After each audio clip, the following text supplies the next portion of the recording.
Yeah, there it is.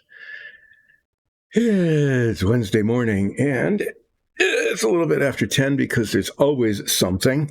And today, the something was that the camera that's on me decided not to work. And I reset some things, but I didn't reset enough of the things, so I had to call Alexis to give a hand, and now it's reset. Hi, Who. I will do a flip really soon. The other thing is you'll notice that there isn't any music today on the stream. Uh, we've been using music by Alexander Nakarada. I'll mention this a couple of times during the stream because, um, you know, we've always had music and now we're not. So we've been using music by Alexander Nakarada, and we have, full permission to do that. And we've been doing this now for years. I mean, we've been using their music. But recently, I'm not really sure about all of everything what happened, but there are ownership disputes and theft, and I mean, all the drama that you can get with stuff that's on the internet, right? Well, all of that stuff is going on in the background, and what it means is that we've been getting content ID warnings, not really warnings, just notifications on our YouTube and the equivalent here on Twitch. And that means that our content might not be available because of disputes somewhere else about the music that we've been using. So I just want to let everybody know that we have had absolutely, totally, complete, full permission to be using Alexander Nakarada's music and have been doing that for a long time. And the same music, but a new problem. So those of you who are more familiar with those kinds of things than I am, because I'm not, will understand what's going on. And in the meantime, I just can't have any music playing, I guess, because we want to let our viewers have access to this stream and to others. So there might be periods of silence. Yeah. There's a bot, like a algorithm, not quite artificially intelligent enough to be able to tell the difference between what's real and what's just alleged. What's real and what's yeah. Anyway. So there's no humans involved. They're not making any decisions. There's some sort of algorithm that's based on something that's probably erroneous, and now we're getting stuck in the middle of it. Let's see. Yeah, this was what I've been working on. This is almost done. I just need to put some wash on the base, and I'll do that on Friday. And this is the sheep, and I really like this. What I really need to do is, I know Alexis doesn't want to be printing a whole lot more minifigs at the moment on the rosin printer, but I think like a dozen of these maybe. I can do like this is a blackface sheep. I could do this. I could just do the whiteface sheep. We could make some maybe a little bigger, a little smaller. But it was kind of fun painting this because it was really very relaxing, which is unusual for me on relaxing painting with Dice and Dungeons. So these guys are going over to the place where things go when they're done.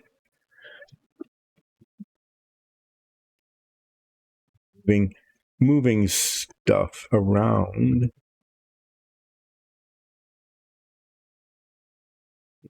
See me making them disappear from here. Oh, the octopus. The octopus is next.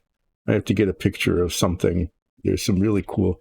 I mean, an octopus can change its color pretty dramatically and make flashes.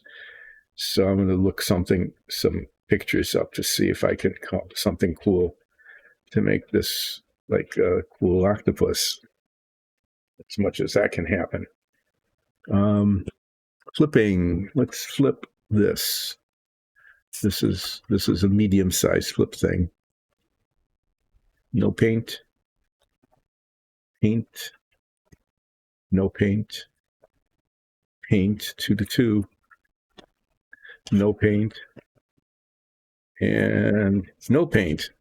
That's probably accurate. I'm probably not going to be getting much painting done today. I'm going to continue to work on getting parts looking decent enough to paint on the Apollo model. This is the stack that's really cool. You should see the box top, but it's over there and it's really too big. I've shown it before, but the box top's in color, which is cool. Anyway, yeah, I'm working on the escape tower now. And then the command module, the service module, the LEM that's in two parts that goes inside of the fairing for the LEM and then the base. And they've got like the service module has doors that open so you can see the inside of it. And even the hatch on the command module opens up so you can see the astronaut figures on the inside. So this is a little bit like the submarine in that, it's not cutaway, but it opens up. And so interior detail is visible. The problem is that the parts, they're injection molded. They don't fit together extremely well. There are seams that show where you don't really want them. So I'm spending a huge amount of time just getting parts to look decent. And if I run out of things to do, I can start telling you the Apollo story, which is really overly dramatically written. In some ways, it includes real science and things, but in other ways, it's just like overwrought. Like the opening, man, the Earth dweller, is no longer confined to the world of his birth. This was written like in 1969 originally, so we have to say that man is no longer confined to the world of his birth. But by virtue of his own ingenuity, man has now bridged the void of space and walked upon another world. Cool, huh? Apollo 11 and her Apollo 11 is obviously female. I don't know why. And her, ships are always referred to as hers, I guess, as female. So American astronauts have fulfilled the dream of the centuries by successfully journeying the 240,000 miles between Earth and the Moon. On July 20th, 1969, the first Earthman stepped onto the lunar surface, in quotes.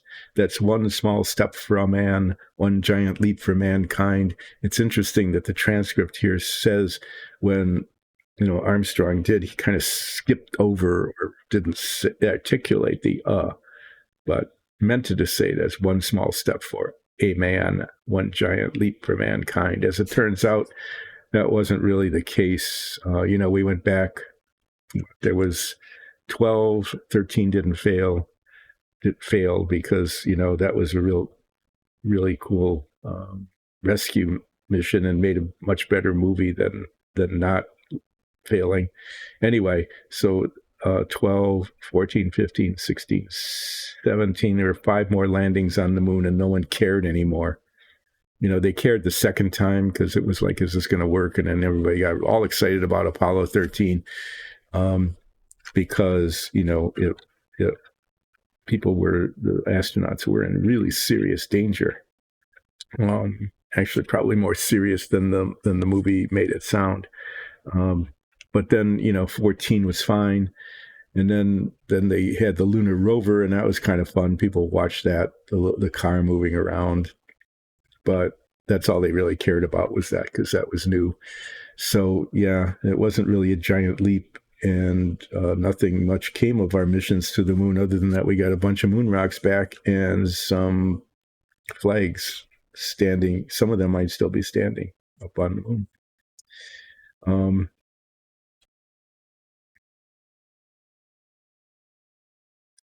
So anyway, yeah, this story is really pretty cool. It gets weird at the end. So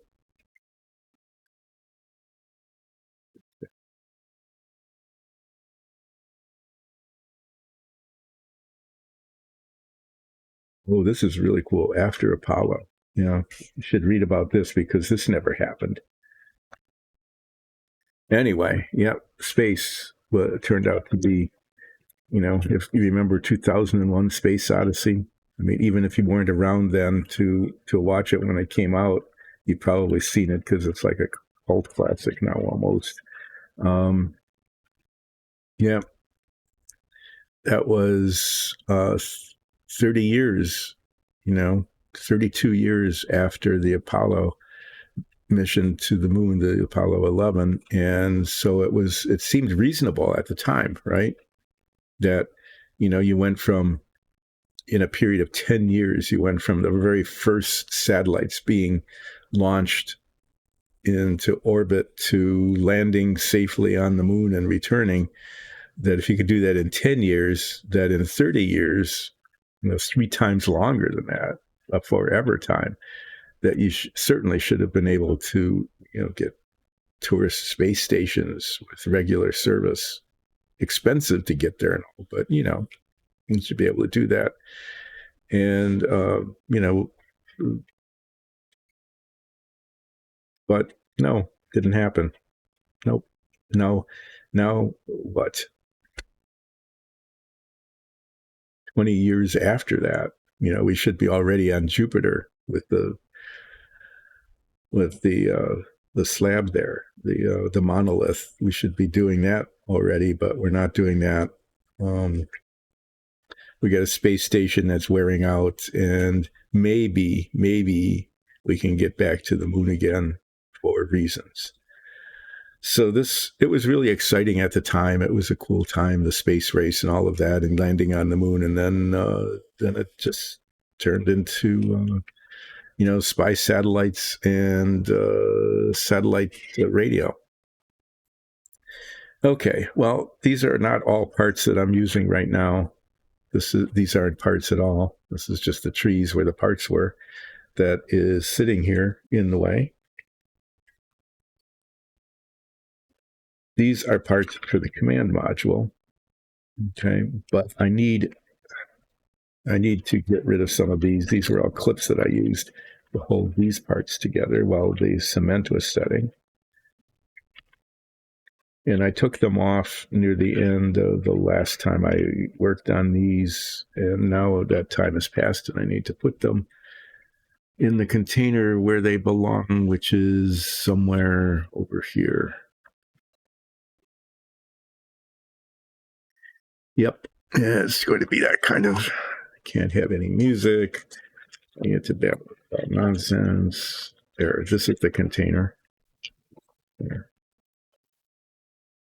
Container of stuff, rubber bands, nails, twine, in case you need to really tie something up. Every workshop's got to have that. The part here that I'm going to need, that I won't actually be working with until I work on the command module, which is quite a while away, is this here. This is the thing into which the escape rocket attaches. Okay, these things go here like this, and I'm going to need this because that's the only way I can hold these things in place while I use an adhesive on them. So I'm going to, hopefully, where's the one that I really want? Oh, yeah, I buried it under here. I'm going to very carefully cut this off so that I have the part.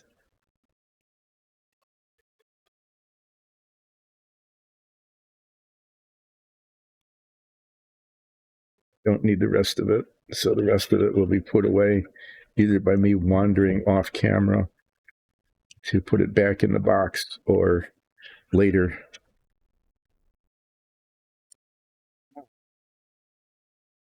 I did accomplish a couple of other things, though. I got white paint. Okay. The paint on the box top looks like it's not pure white,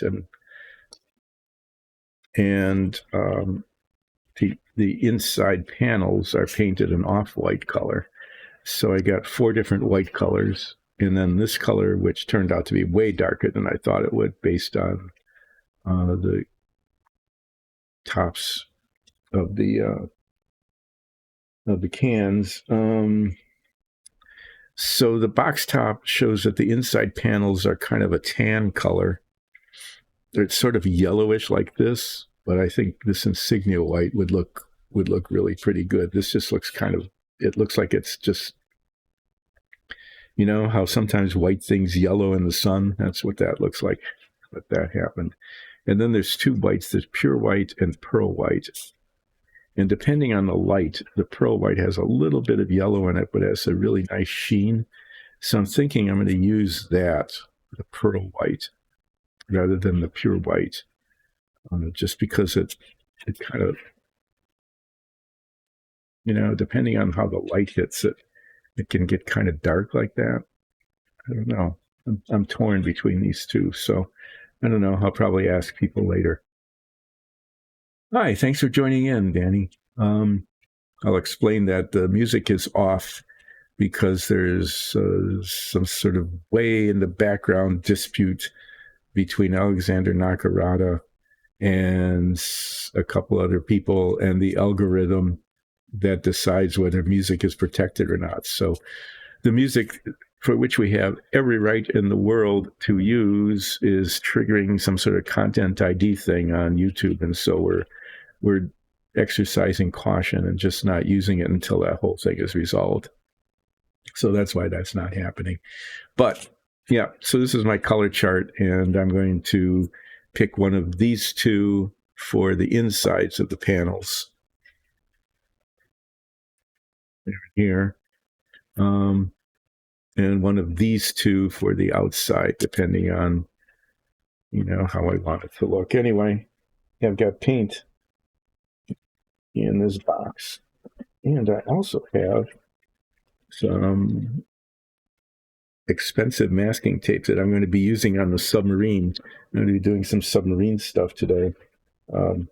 Doing some masking to get it ready for final spray painting. Okay. Anyway, today it's just going to be sitting around doing a lot of filing and sanding. These got put together, and unfortunately, you know, I thought I had them lined up really well, the 2 halves, but they weren't. And so there's like a ridge on all of them.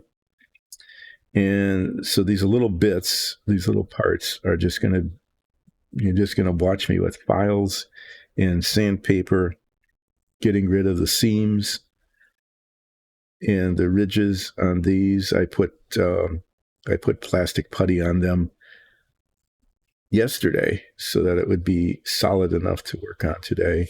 So I'm to work on these little bits here, and then the same thing here and here. These seams are fairly invisible, but they're still there. And so I'll be using some sandpaper to sand those down. And then, depending on how all that goes, I will likely attach this. This is a problem. You can see that these parts, there's these little lines here. I don't know if you can see them. I worked really carefully to make sure that those lined up, but in lining those up, the top doesn't line up.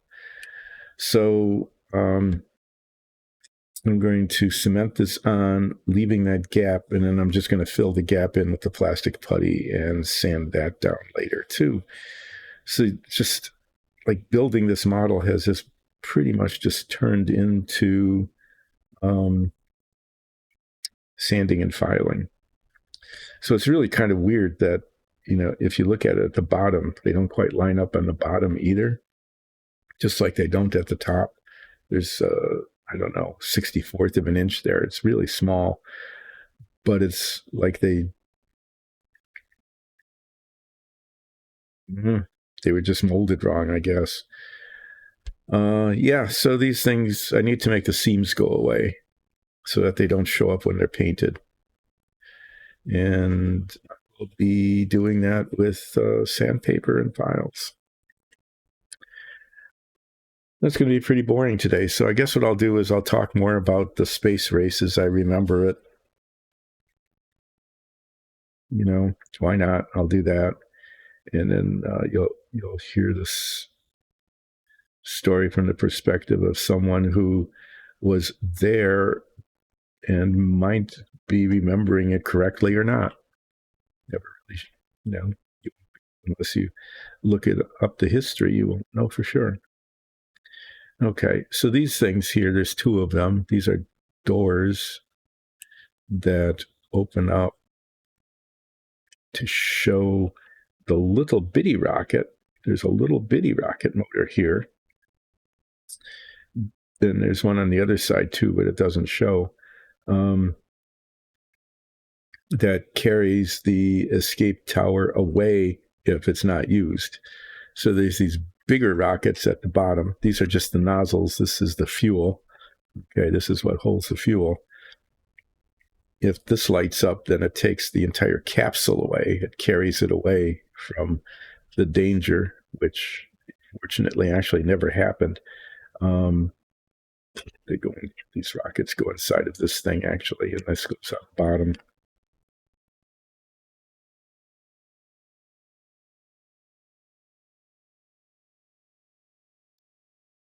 This. Yep. This one has like a ring around it, so it's not that critical that anyway, yeah, there's like a seam around there that needs to be filled. But yeah, but if it's not used, and it never was, then this little bitty rocket here will lift this entire tower thing off of the capsule and make it get out of the way. Which is time to go. Anyway, yeah, more.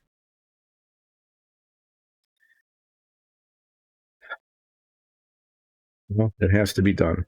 And then after that, after I get these more or less seamless, I'll attach this, and I will attach this so that this component of it will be completely attached together, and then fill in the seams, and then there'll be more sanding and filing, and then I will prime it.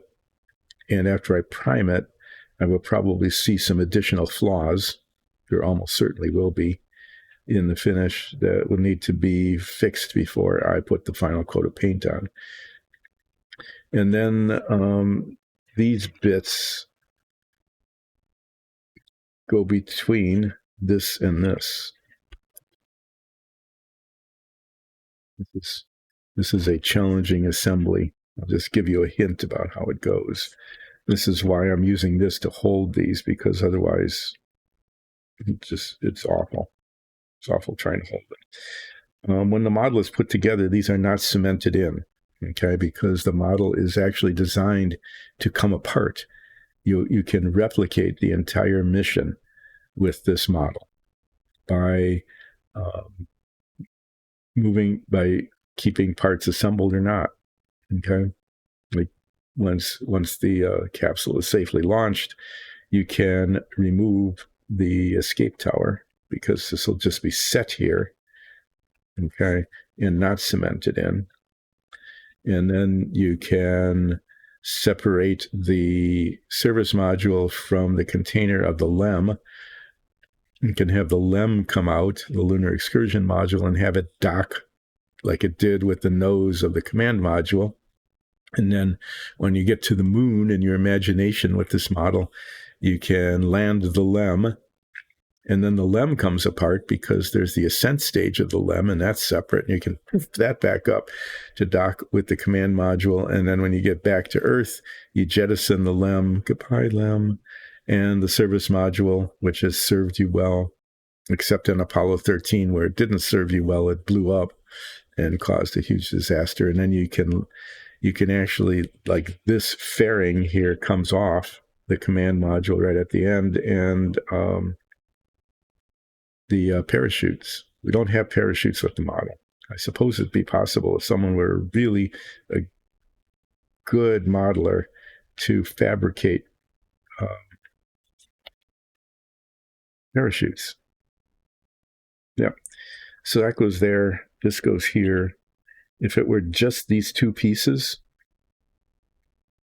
it would be actually really pretty straightforward to do this. It does cement into here, though. But there's these side pieces here.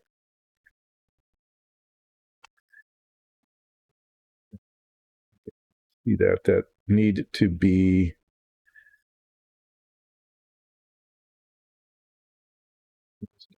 grab them. They need to be attached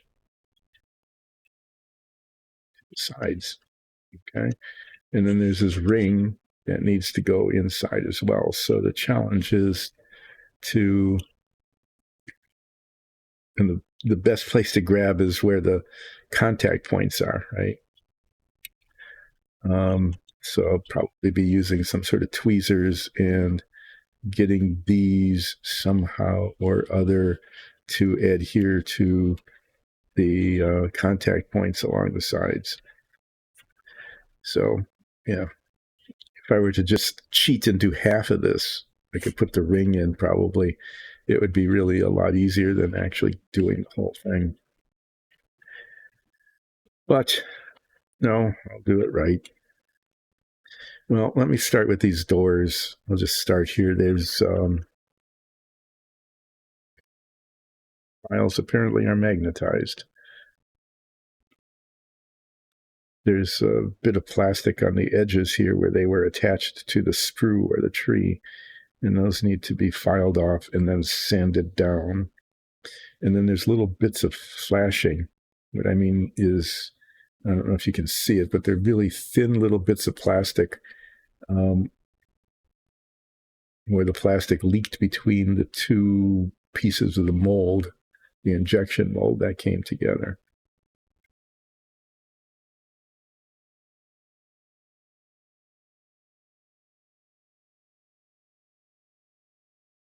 Yeah.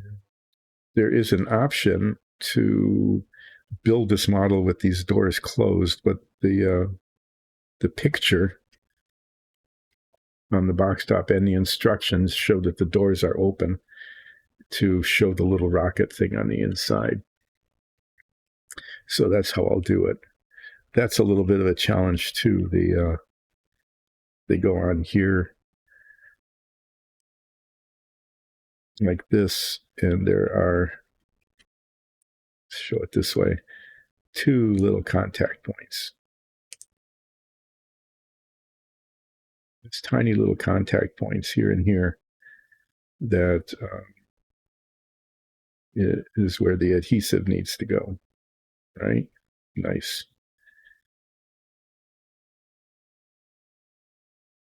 Technically, it should go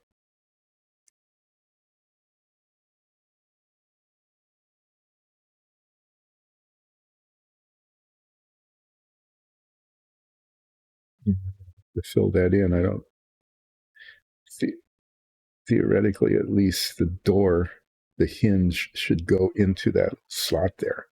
But if it does, it just doesn't. It doesn't stay lined up. The door can't open that far and still line up with the rest of this. So that's what it looks like from the back. Front, if it's closed, it looks like this, and then it kind of opens like that.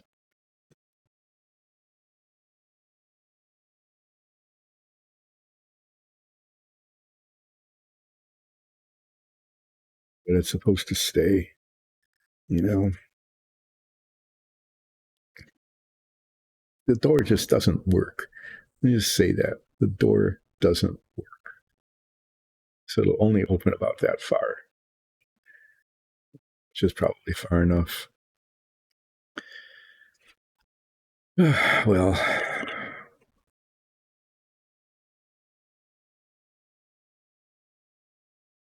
very careful with the file, hardly any pressure. Just trying to get rid of that little bump there without creating the problem with the rest of it. At least the surface is smooth. Okay. I know with airplane models, you get this same sort of thing, but they mold all the rivets in. And so filing something like this off without filing away all the little rivet tops is an issue. I know that because I started one ages ago. ME262, never finished it. It's sitting in a box over there, unfinished. Basically, it came down to needing to be painted, and I discovered that I had no skill with an airbrush at all, like zero skill with an airbrush, which was a problem because it needs to be airbrushed. I'm pulling out bits of sandpaper. I don't want to use the 600. These are really fine. This is 2000. 2000 is good. It's enough to polish it.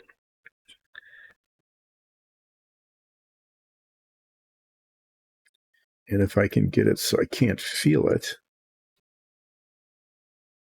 that's what I'm aiming for.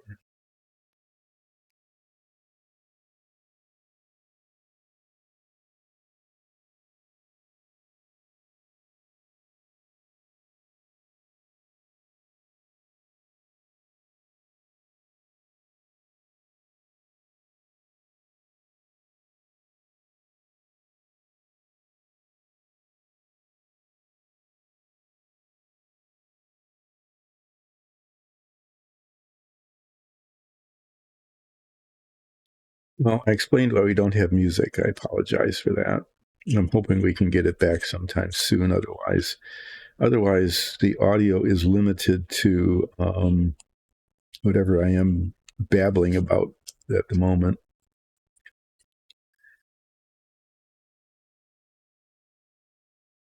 I started working on the Apollo. I've been babbling about the space race because I grew up during the space race. Stuff that happened then that we haven't been able to replicate since. Kind of weird, isn't it?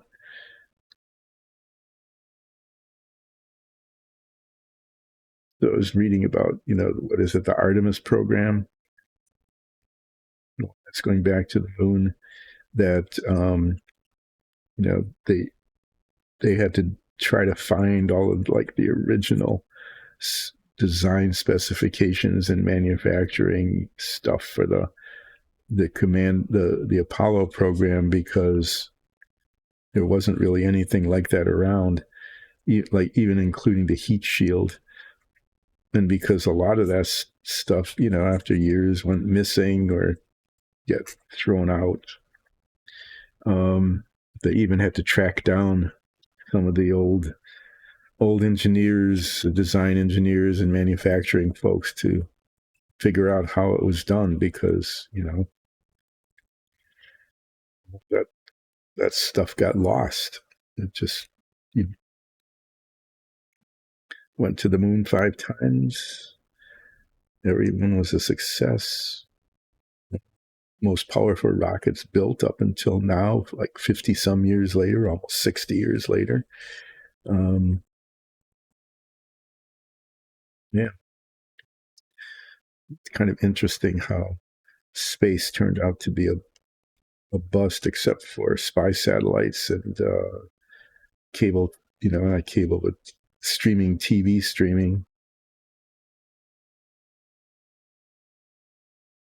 GPS is good. I guess that's kind of a cool thing to have.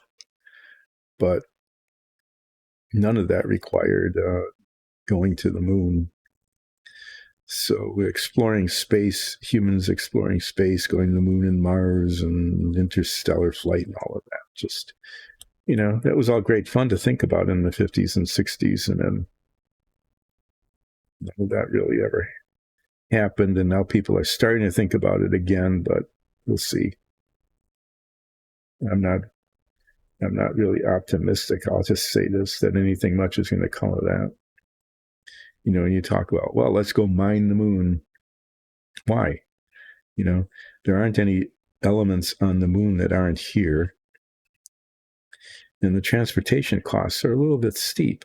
You know, they just really are. So why do that? I don't know. I guess it's one of those things you just have to say. But, you know, what are you going to do when you get to the moon? Let's do some mining.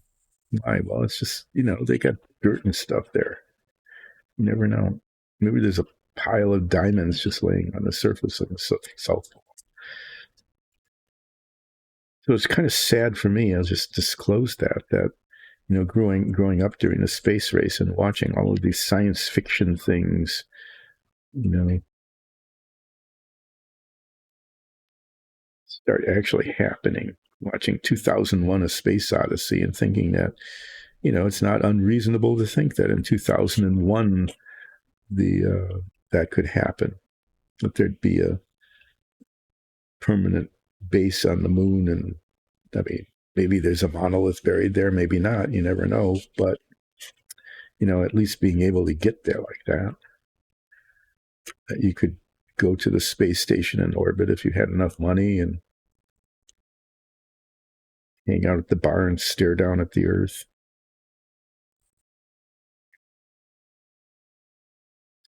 It wasn't unreasonable to think that, because the whole, you know, the development of space from the first satellites to landing on the moon was 10 years. And like I said at the very beginning, 2001, that was 30 years away. There's plenty of time for all that stuff to happen. And it didn't.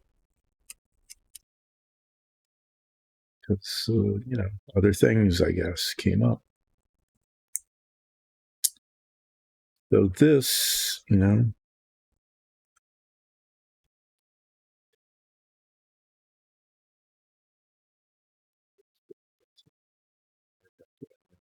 be able to identify what the part was. Oh, what's going on here? You know, these models, circle there. I can't tell if that's a mold flaw or whether it's intentional. Is there one on the other side? Yeah, I guess it's supposed to be there.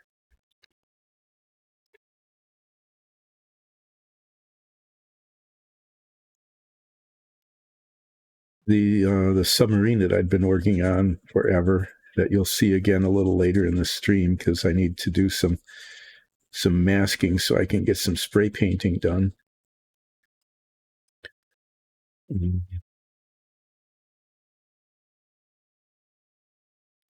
Had these circles on almost all the parts. Sometimes they were raised circles, sometimes they were inset circles.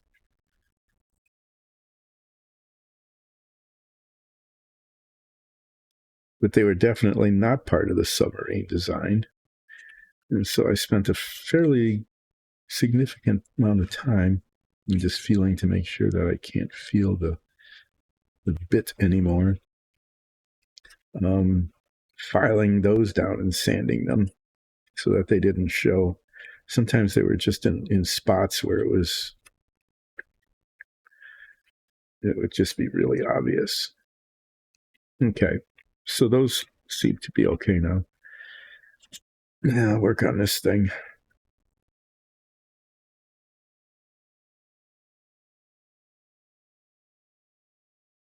Putty that later.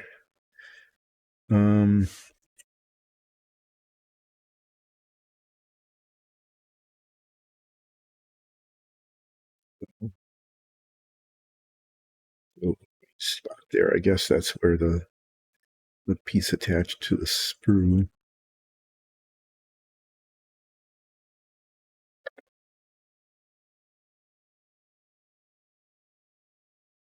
It filled that gap with putty. Why is... Can't tell if it's just a discoloration, a difference in color, or whether you can actually see it. Sometimes it looks like there's no gap, and then I paint it, right? Get the primer on or whatever, and Looks like it's perfectly fine, and then there's a gap that needs to be redone. Sometimes it looks like there's a gap, and there isn't. There's just the difference in color. This is white on white on white. Okay. The plastic is white, the putty is white, the primer is white, and the paint actually is going to end up being white.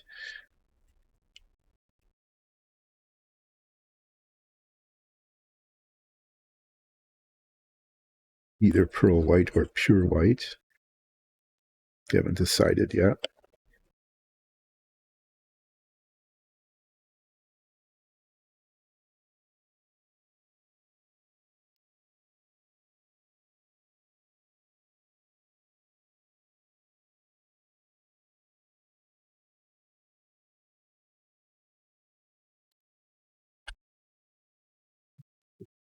Coarser sandpaper.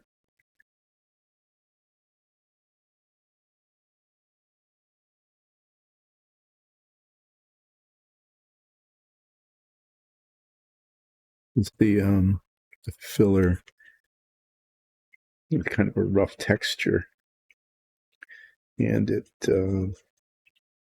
I only want it in the seam. I don't want it all over the surface of the part, right?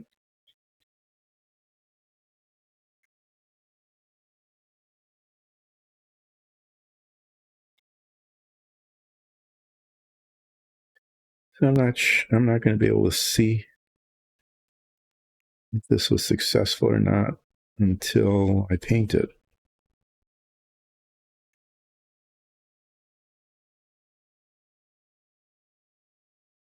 I know this is really boring, isn't it? Relaxing, though. I mean, what's much more relaxing than just sitting around watching someone do sanding? Should tell that to Ola Brager. Ola Brager built a table for Dungeons and Dragons campaign that he's hoping to run, and it's pretty amazing. I guess it took like a couple of weeks to do it, and during that time there was a lot of sanding.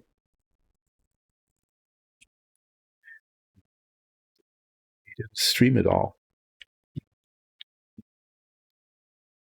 He streamed like 20 hours of sanding, recorded it, and then edited it. I, on the other hand, have nothing else to do other than stream this.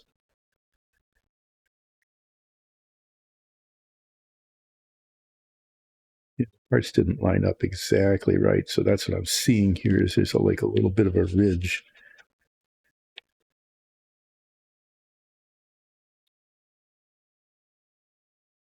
Filing them because the file is nice and flat and it works fairly quickly. It leaves file marks though, which means that there's two sand it twice to get those out.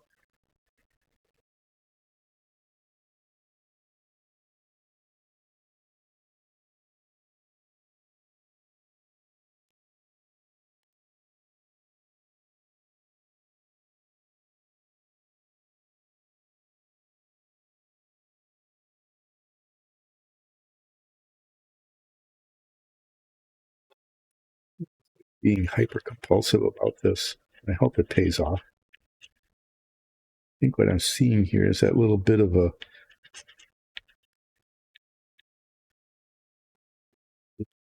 difference between the two different parts. Yeah, because that starts to disappear as I file it down.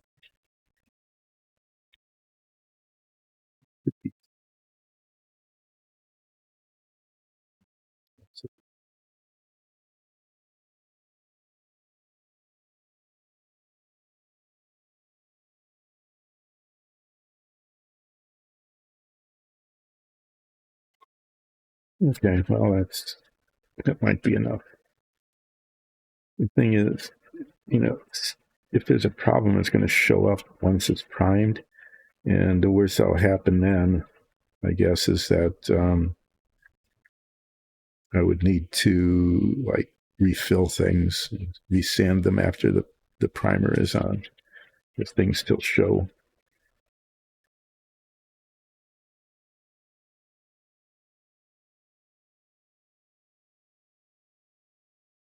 It's just not.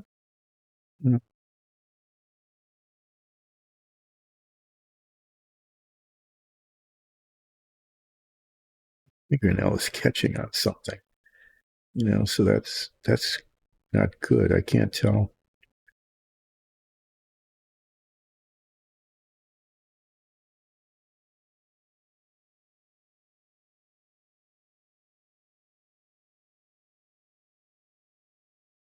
It's catching in both directions, which tells me that hasn't filled in sufficiently.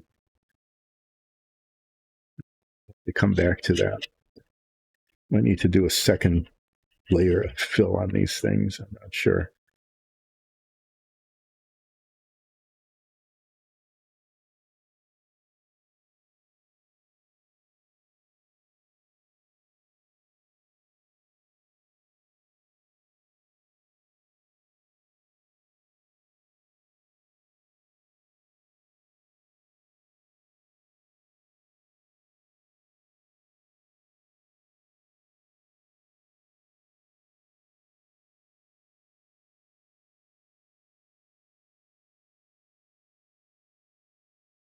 The way this is supposed to work is that plastic putty is supposed to get into the seam and fill it in and harden and then pretty much disappear. But that isn't what happened here.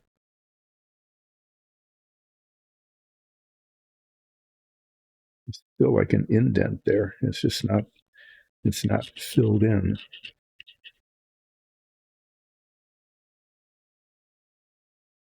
I'm not sure if that's an issue with the putty, maybe shrinking, maybe not having gotten in there right. It shouldn't be a problem with the sanding and filing, because I'm filing and sanding across the top of the surface. But this part's going to get second coated, which is probably okay because I need to, I'm going to attach it to this bit. And that'll have to be, there's a big gap that has to be filled in there.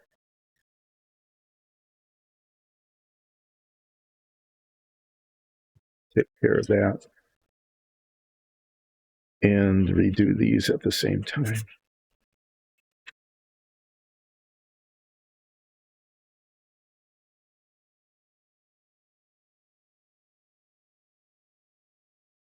There's another brand of putty.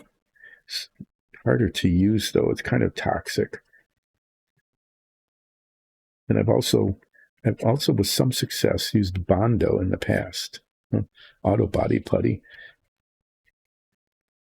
which dries really nice and hard. It's a little bit harder to sand. It's red, which is a problem. And I can also use, see there, like here, the seam is practically gone. I can also use spackle, okay, drywall filler, if it dries hard enough. So the seam is really, it's very much disappeared, but it's still there. There's still a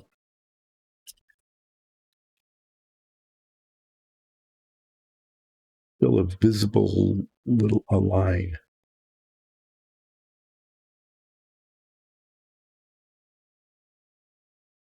Feel it, a little divot there.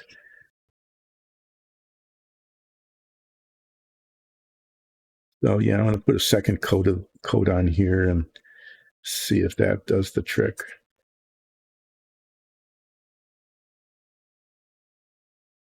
It does not fill the gap completely or cleanly. It doesn't look too bad, but there's just these visible lines, where there isn't one on the real thing. The real rocket didn't have a seam there.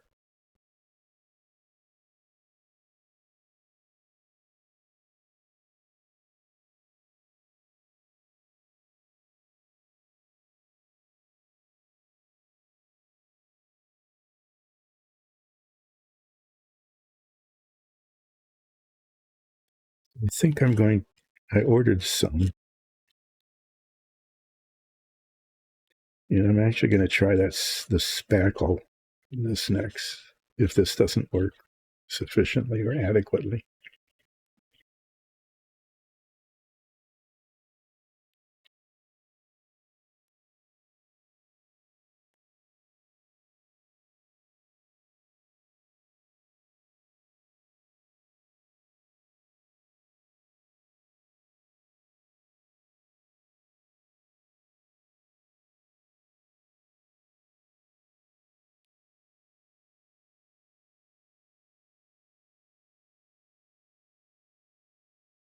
Yeah, it's just really kind of, I guess I'll say it's a little annoying that, this stuff works like 90%, but the last 10% is still visible.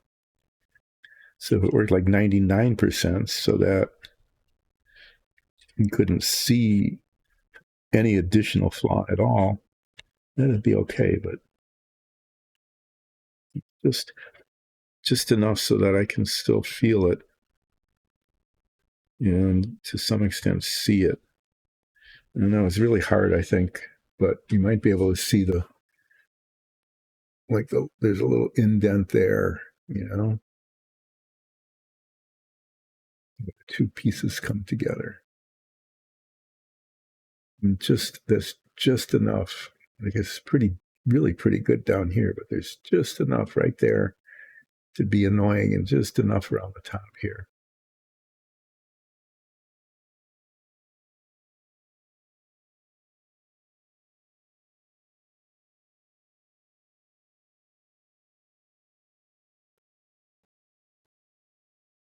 And it's kind of how it is.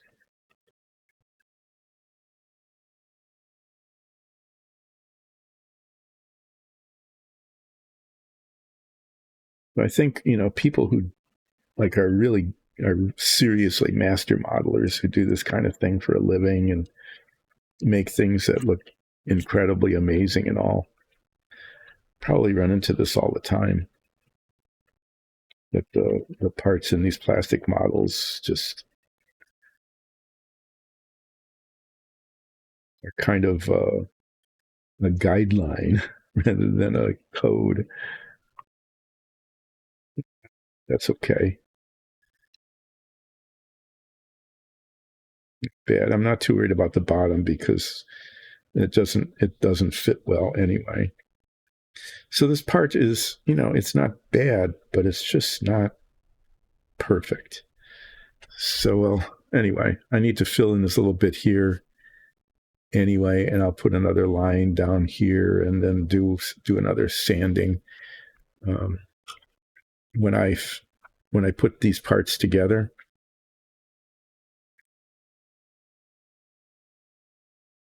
cement these together, there's a really big gap there. Okay. Just because of the way the parts fit or don't fit. And so that will be filled in. Okay, so these got cemented together, and then there's this line all the way along here. Big long line that shouldn't be there at all. And I want that whole thing to disappear. That whole line to disappear. So at that. And then, with the file, and then sand it.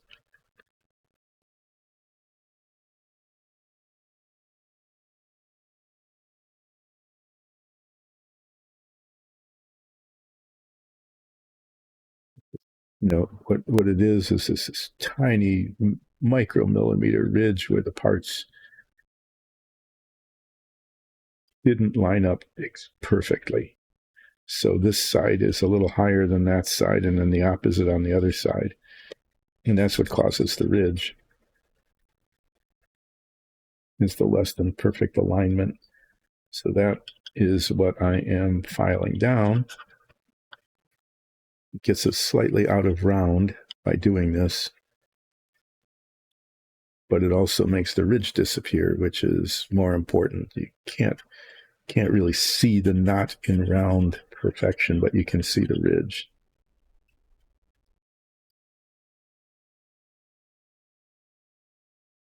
This was easier with the submarine that was molded in gray, and filing like this made it a lighter color. I mean, this is too, but it was possible to see the ridge just totally disappear as the color became uniform across the scene.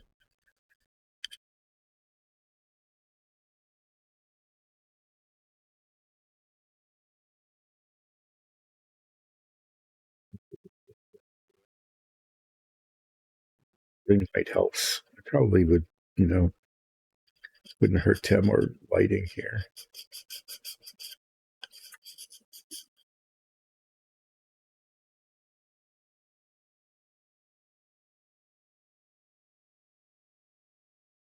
At least this model is designed so that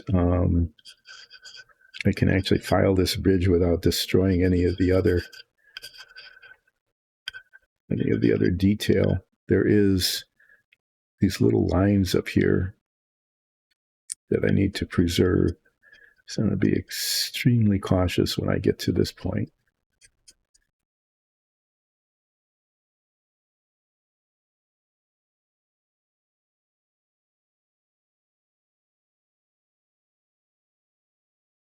Now on the submarine, there were 16 missile tubes. Had the same issue. Each of them, had two halves that were cemented together. And so I spent a lot of time on those tubes trying to get the seams to disappear. And I was able to do that with, adequate success. But this is just like one big missile tube. So I can feel that there's a little sort of flat spotting here.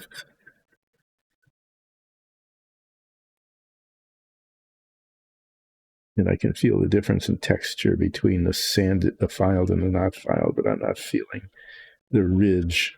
So that's good. That's working.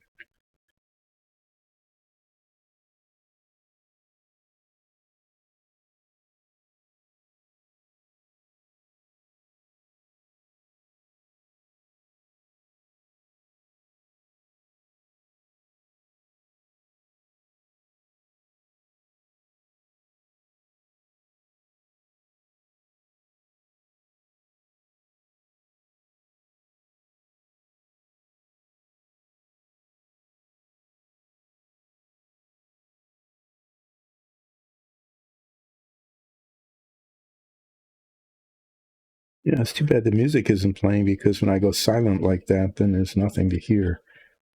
Maybe we could get, I don't know, there has to be something we could play, like white noise or pink noise, or take a recording of the birds in our yard or something. That's probably copyrighted, right? Bird songs.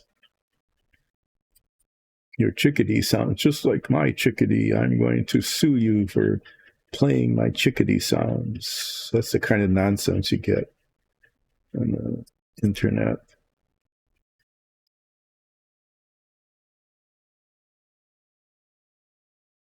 Okay. Just polishing this. Just do a good job of polishing this, and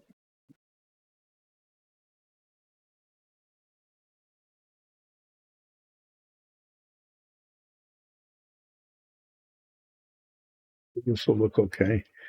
It still looks like there's a seam there, but that might just be discoloration, from where the plastic bits come together. This hasn't fallen apart yet. The cement actually seems to have worked, which is kind of cool. I've had issues with the cement not holding.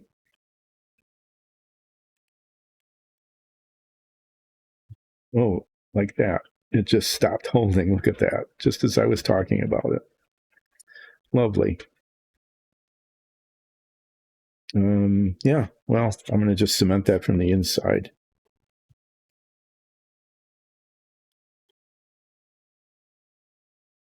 And then it'll need more. I'm going to be filing and sanding for like 2 years, I think, as I gradually put pieces together and do more filling and filing and sanding. See, if I'd done this when I was young, I would have just cemented the pieces together and then maybe painted them, maybe not, probably not, because it's already white. And I wouldn't have really cared about these little themes and discontinuities, because I just wouldn't. But here I am trying to make a really nice model, so I do care.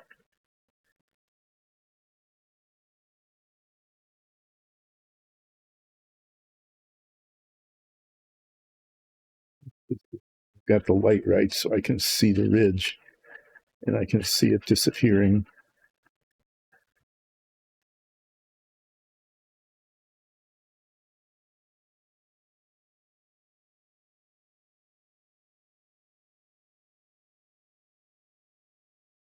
So I'm going to, finish this side of it.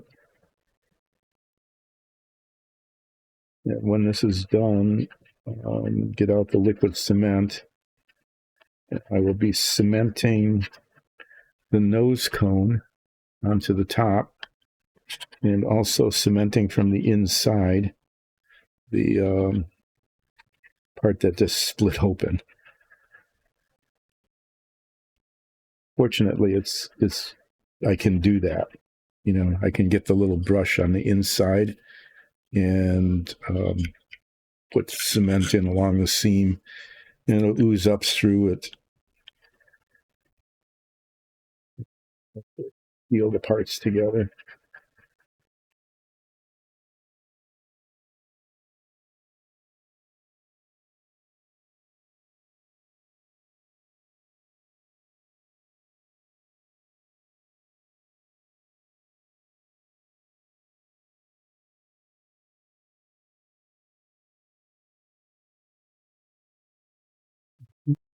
The ridge is a little higher here than on the other side. Kind of weird. Just getting these things lined up perfectly is just next to impossible. And it's just the tiniest little tiny fractions of like a millimeter or inch or whatever unit of measurement you want to talk about. It's enough to, especially when using like a gloss paint, it's enough to make it look gross.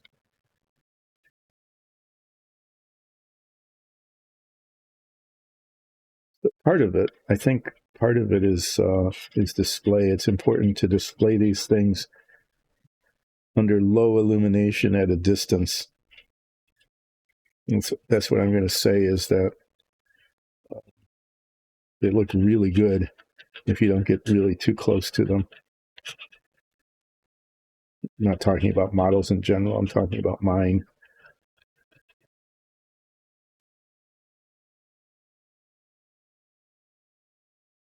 What you're going to have to do with the submarine is make sure no one gets within more than a foot, closer than a foot, maybe even 18 inches.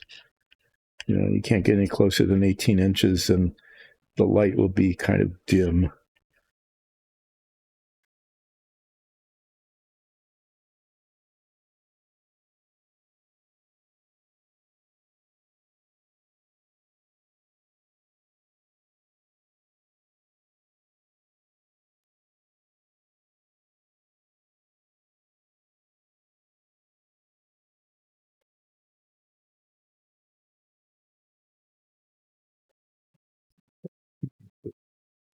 Hundred first.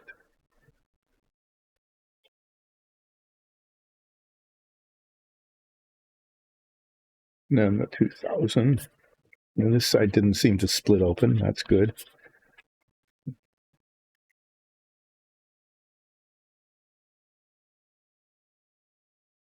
Yeah, and I'm polishing this because this whole thing is going to be painted gloss, and you know, significant imperfections, file marks are going to show, I think. So I need to be kind of compulsive about getting rid of those. This stuff works really pretty well.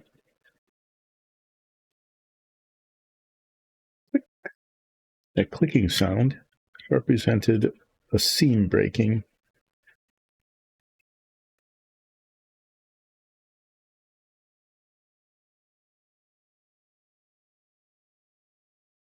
Why, after all of that, I can still feel it and see it.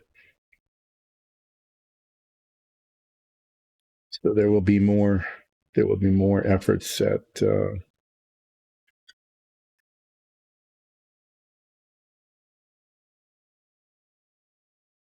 getting these to disappear. Especially bad there.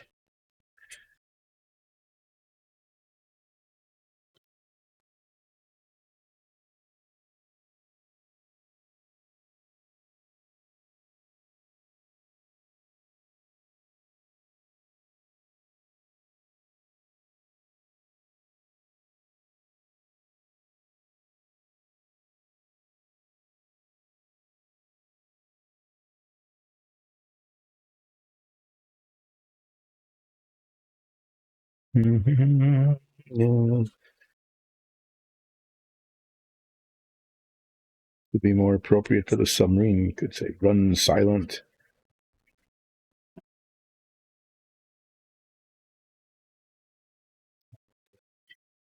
There are there's a lot of silence going on in the old submarine movies.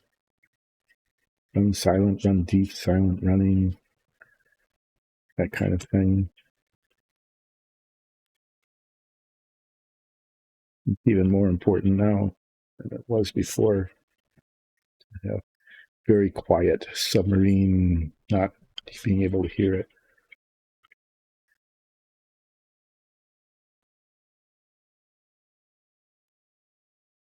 Yeah. Anyway, this is quiet rocket motor casing sanding time.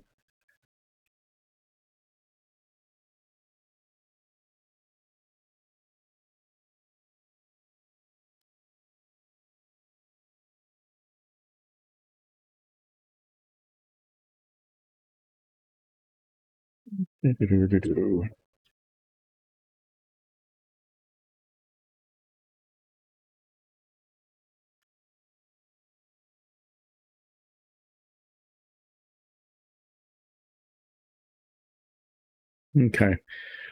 So the bad things that happened here is that I did manage to loosen the seam here. And so I'm going to cement it from the inside. The seam is just still, I can't tell, can't really feel it that well. There's a little bit of, textural change there because of the sandpaper and all.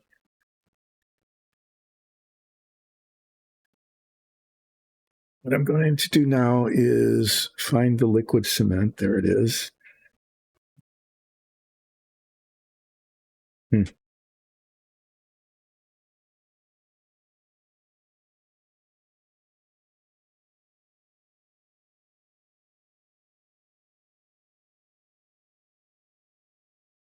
I'm going to cement two things here. I'm going to put some cement on the inside of this because the seams kind of broke a little bit from the pressure of the sanding.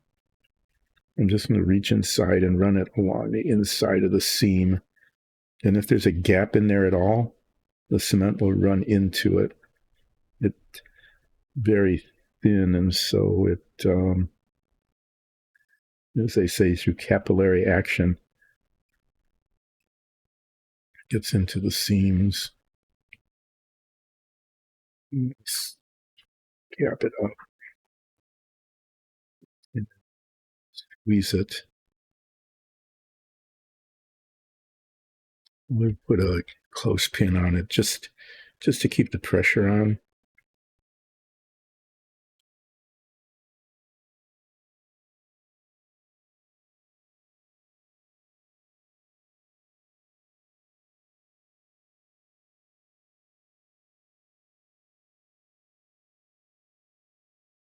I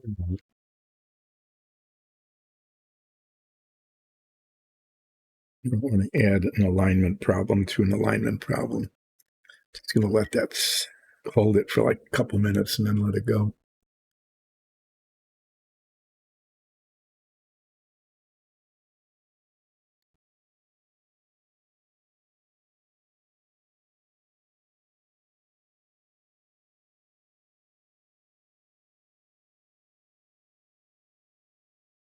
I'm going to cement the top on, and then work on the rocket nozzles, okay, which are, challenging also. And then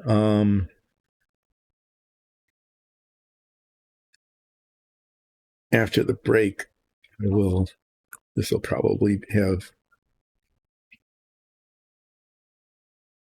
cemented, the cement will have set well enough.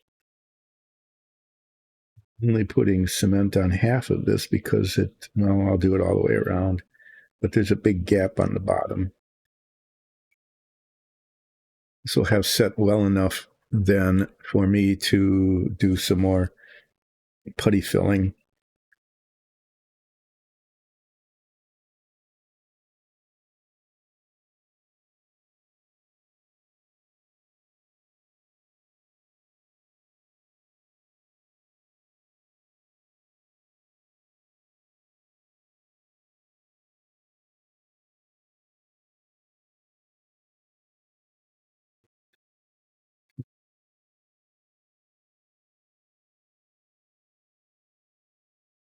On the rocket nozzles,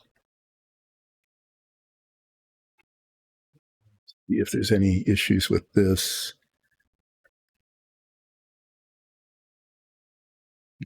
Okay.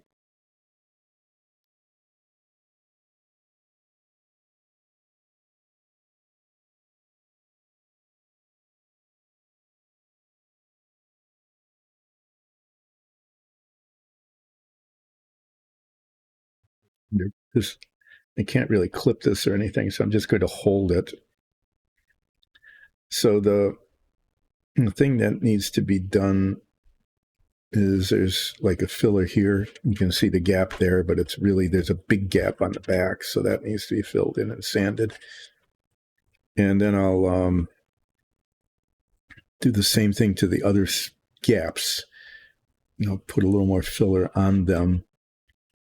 I mean, the worst that can happen is it won't fill.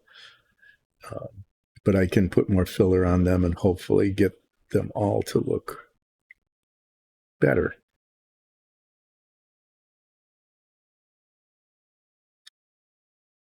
Hold this for like 2 minutes. Thank you. Yeah, I'm doing pretty well today. I really appreciate that. Thanks so much. And yeah, I should hydrate. I just had some coffee, but I'll have some after I'm done holding this firmly for 2 minutes. There's nothing more exciting than holding a cemented part together firmly for 2 minutes, and then they come loose anyway, right? The cement doesn't, I don't know. When I was a kid, I used to use this tube cement, and there was always an excess of that. There was way too much tube cement, and it just melted the plastic and welded it together, and everything was a mess. Get on your fingers, and you touch the finger to the model, and then you have a fingerprint on the model, and it was like, well, I'm 10 years old. It still looks like an airplane. Let me stick the decals on anyway. But now I'm, trying to make the model look a little better. So, yeah, I'm getting compulsive about filling in the gaps and the seams and stuff. So I'm going to explain again. I'll do this like about every 45 minutes or so. The music isn't playing. We use music by Alexander Nakarada, and we've been using that music for years now. And we have their full permission to be using it. So anybody who's watching this stream or listening to it, just need to know that we've taken all sorts of the necessary precautions to assure that we are following the rules and the music that we're using is okay for our use, and it has been. But recently, and I don't know the whole story behind this, but there seems to be, it involves Mr. Nakarada and some other people, and these bizarre claims that keep showing up on streams about whether or not the music one is using is legitimate or not, and people trying to cheat and get money for music that isn't theirs, and on and on and on. Anyway, there's always something in the background. Well, we got caught up in that recently. Alexis, our dungeon mistress and tech person, Alexis Bates, discovered that we're getting content ID'd on YouTube for music that we've been using for years with Nakarada's permission. So until that is all resolved, and who knows how long it will take or what it will take, I don't know. We don't have any music.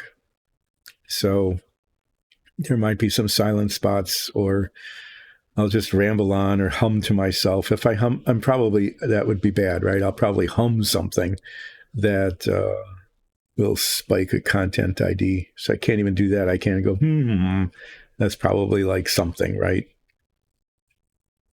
Anyway, it's really annoying, and it's kind of sad that after several years of, being able to use the music, that we have to suspend it. I'm not saying not using it anymore, but just suspend the use of it while we get this, so whatever it is, whatever the issue is, resolved.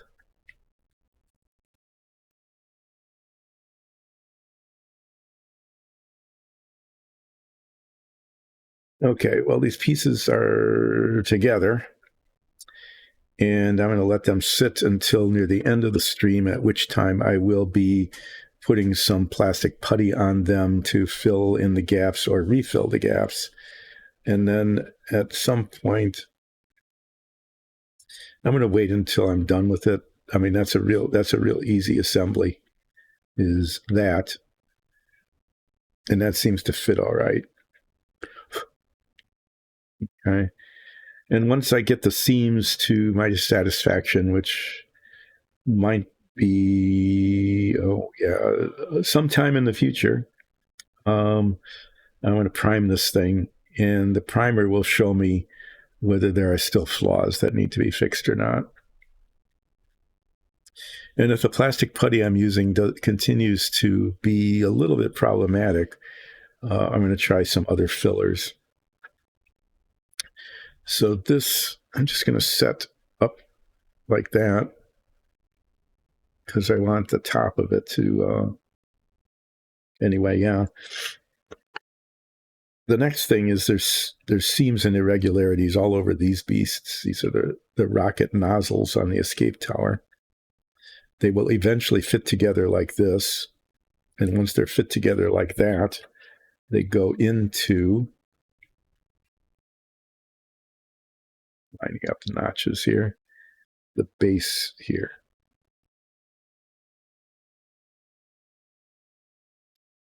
Okay. All goes together like this. So the thing about these is the issue here is going to be painting. The outside of this and the bottom of the ridge get painted white. The inside of this cone, I'm going to paint flat black, and the rocket nozzles are going to be painted metallic steel, really dark metallic color. Okay. And I might paint the inside of them flat black as well. Well, yeah, I mean, you're not supposed to see the inside of the rocket nozzles, but you're going to be able to. And the flat black will hide flaws on the inside. But the steel, the metallic steel color will reveal any flaws. And so just as I was trying to be compulsive about the seams there, I'm going to be even more compulsive about the seams on the rocket nozzles. So that should be, anyway, And these did not fit together well. I can say that with great certainty that they aren't good in terms of their build quality.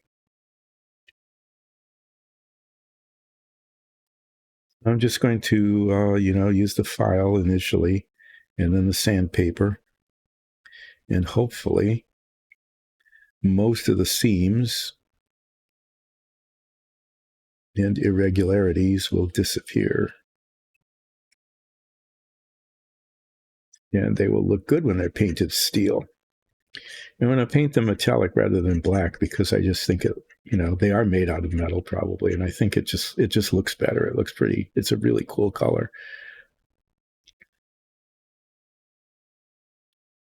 I don't know, maybe I'll even, if they come out okay, I might paint the insides of them just to do a little painting on relaxing painting with Dyson Dungeons, since otherwise there won't be any.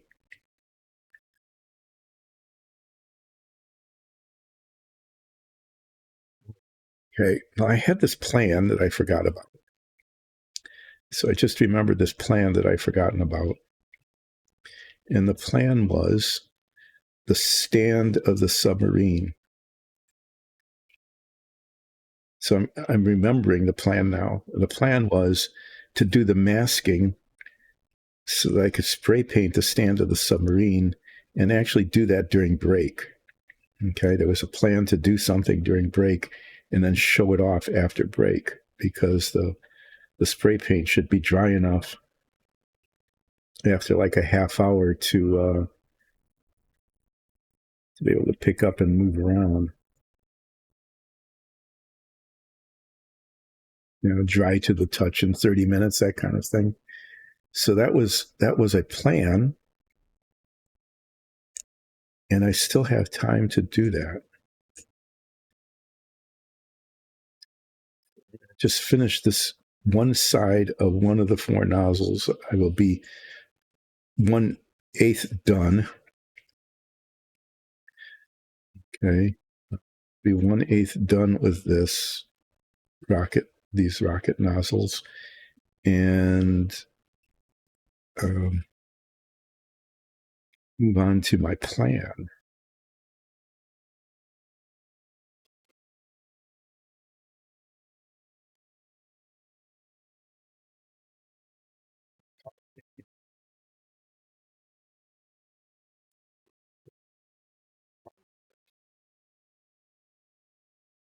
So getting rid of them.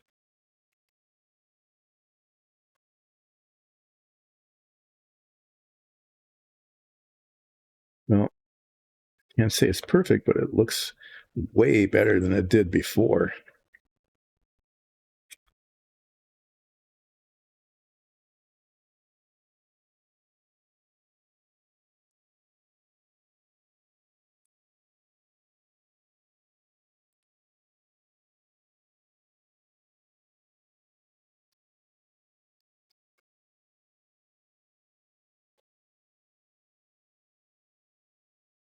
Oh, building things, such a deal, huh? So as I started working on this, I realized that the submarine took forever to build. And there's still little bits that need to be done, but I was thinking that this would move along more quickly, but I don't think so. The service module, I'm going to skip the command module for now, and I'm going to work on a service module next. I think that will be easier. The parts they're not so fiddly. Okay, there's still going to be like pieces of the internal equipment and stuff that'll need filing and sanding and all of the stuff that I'm doing here, but it won't be the assembly of it won't be as difficult, I don't think.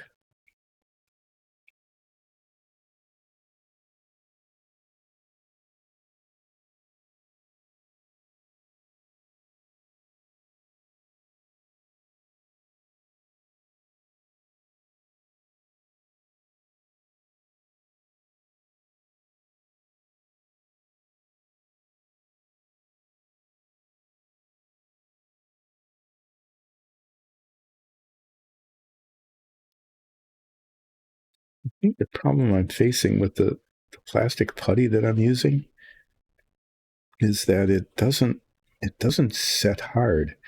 Like there's a gap here now. It kind of like pulled out,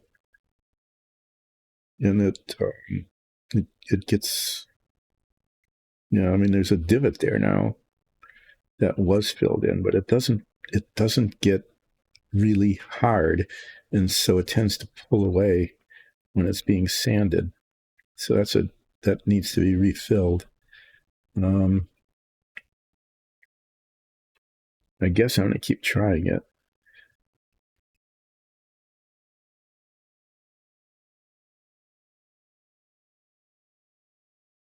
I tried some wall putty, the kind you use for filling holes, spackle, but it doesn't stick to the plastic. I had another brand, but it was really hard to use. Anyway, I'll work on these later. It's just kind of disappointing that I thought that, I was working on this one here and it was coming along really well. But then there was the putty just, it's sticky. It gets like tacky instead of as hard as the plastic, and it should be as hard or harder than the plastic. I might just go back to Bondo. I used that once before ages ago, and it worked really well. Auto body putty, and that does get really hard because it's auto body. But this was my plan. I'm going to set this aside because I've got some big pieces of stuff I have to bring out here. We'll see if this plan, see if I get anywhere with this plan or not.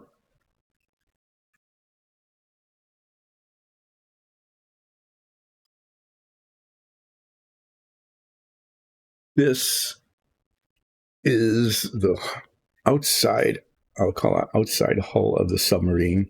This is the part that when it's on its stand like this, it folds down, revealing the other half of the submarine, which includes all the detail. And I spray painted this gray. It's a really good submarine hull color.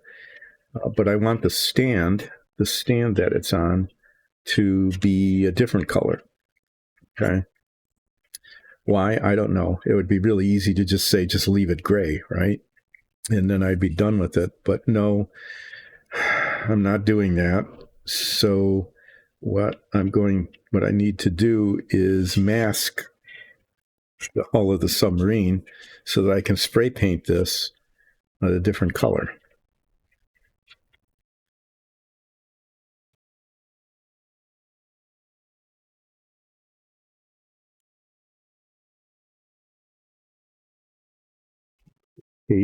Try not to break the hinges. They're actually quite fragile.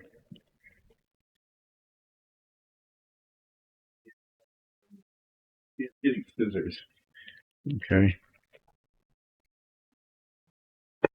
And the other thing I need that I didn't get, why didn't I do it, is because I was, not following my plan. The hope I have here is by using this expensive, not from a hardware store, tape,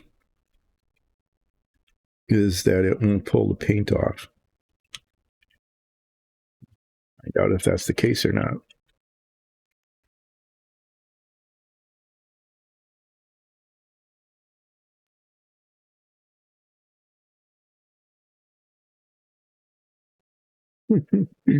Oh, I am such a klutz. Just really, what can I say? Snip that off. The part that was stuck to the scissors before is still stuck.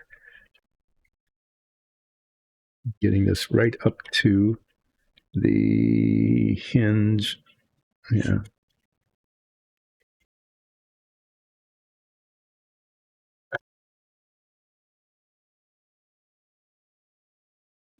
And what I don't have, but what I need is some paper to wrap around this.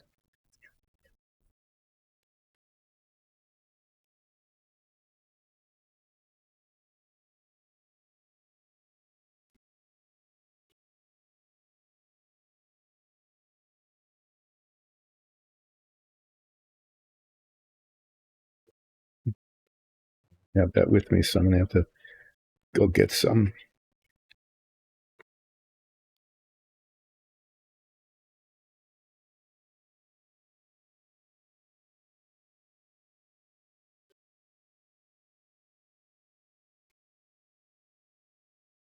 What's going to happen is that I'm going to either get tape on something that I want to paint the color of the stand, or I'm going to forget to tape over a part of the submarine that I don't want painted the color of the stand. The odds of that happening are like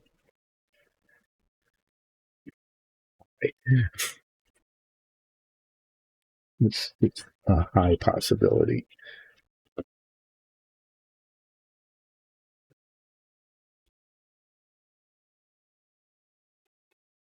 I've got paper towels here. I could use paper towels to wrap this in, but I think the paint will soak through those, and then if it soaks through, it kind of misses the point of masking, doesn't it?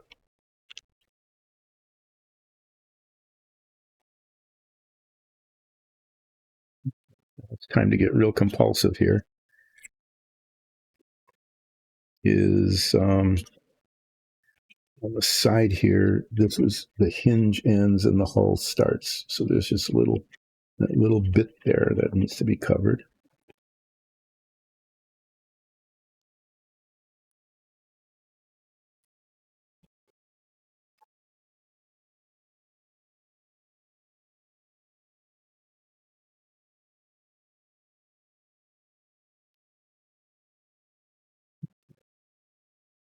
This all needs to be painted except for, I'm going to use the cheap tape on this. This is where the hull attaches, okay, to here. Oh, yeah.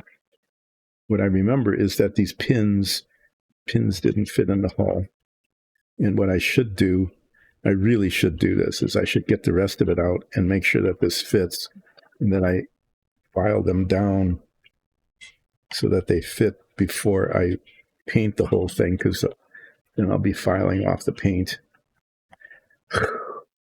Can't do anything without realizing that I'm getting it done wrong. It's just that way with this, it's just, I don't know, just like there's always something that isn't working right.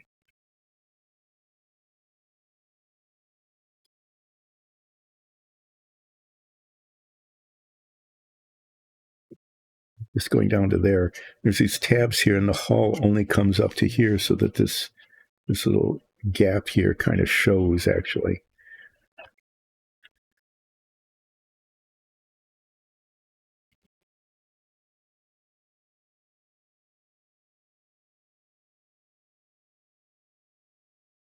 Okay. No, I haven't broken anything yet.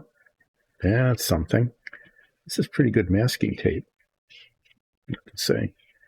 I hope it works by, masking well and not breaking things. I mean, not pulling the paint off. What do I need? What I need is the other part of the submarine.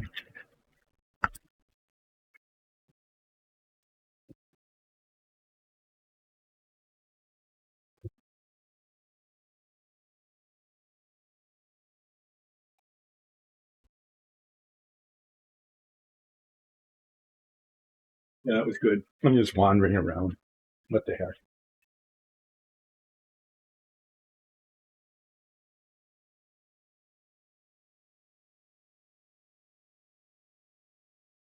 Yeah, so this is actually, I have to be really careful doing this. This is the submarine, okay? That's the cutaway part with all the stuff on the inside that I want to keep on the inside. Eventually, not today, maybe today, I don't know, this whole thing needs to be masked off. All of the inside, all of the edges need to be masked off so that I can paint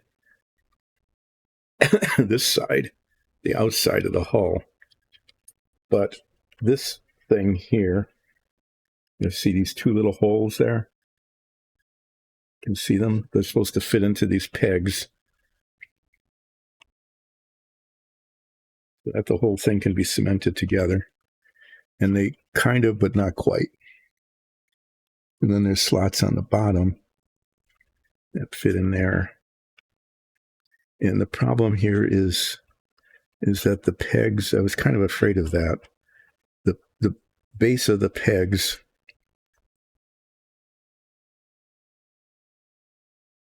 a little bit too big, and they need to be kind of filed down.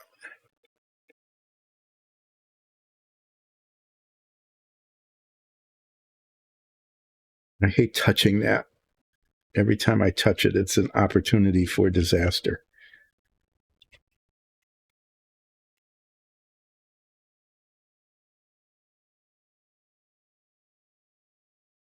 Really don't want to get this far and then have some like I could drop that or something, right? That would be bad. That would be like very, very bad if I got this far and then dropped that and did a major breakage of the inside. Anyway, I need to file these down just a little bit so it fits better. Because if this part here doesn't adhere well, and there isn't that, I mean, look at this thing. It's not much contact area compared to the size of it. But if it doesn't fit, it's going to, it'll fall off. And if it falls off, then there's the opportunity for damage. So, filing this down a little bit and just see if I can get it to fit just a little better.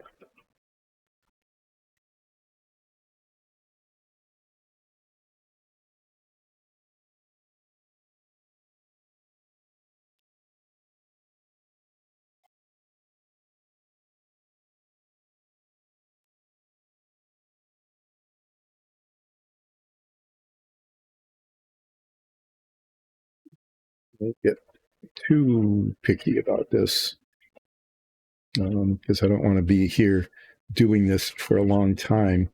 But also, I don't want to keep moving that around. Every time I pick it up and move it is another opportunity for something bad to happen, and I'm trying to not have that happen. Well, the submarine is, if you're looking at it there, upside down bit, you can see there's a lot of stuff on the inside, and that was, it just took a long time to paint it all. The assembly wasn't all that hard. Sometimes it was a little challenging, but for the most part, it was just finding the pieces, getting them to fit, and then painting them so that they looked like so they looked okay. And I wanted them to look okay.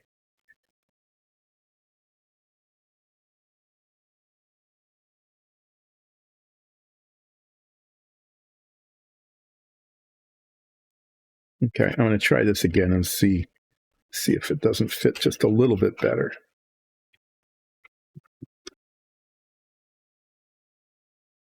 At least the holes in the pegs line up. Sometimes with this, even that didn't work.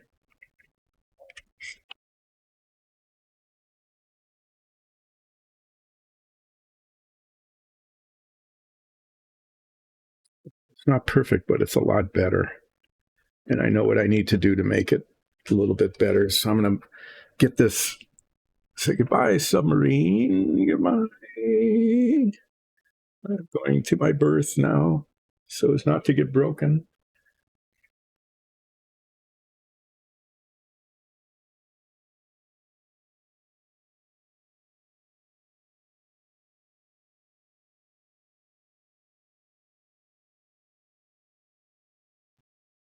Yeah, the bottoms, like around just down here, the base of the pegs are thicker and they extend up.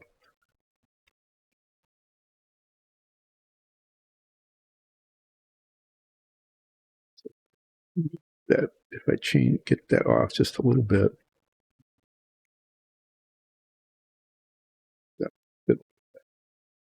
But it was better than it was, and so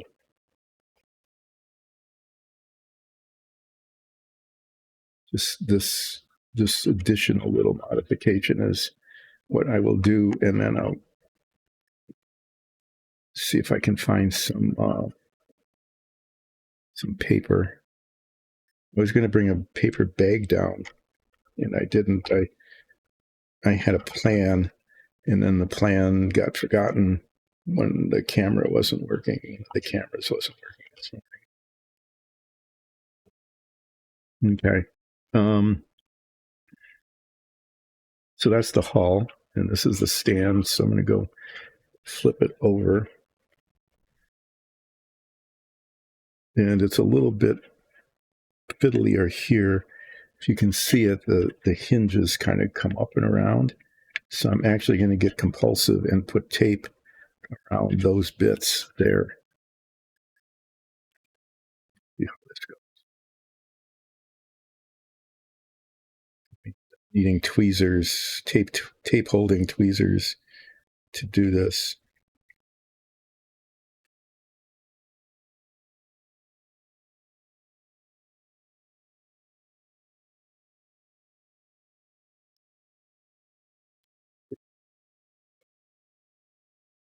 The idea is to take a piece of tape like this and get it down into that corner.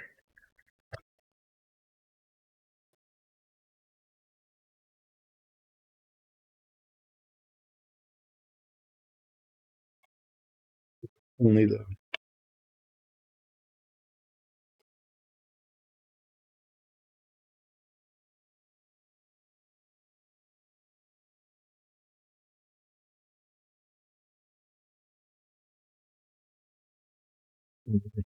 part gets painted, and not the whole part.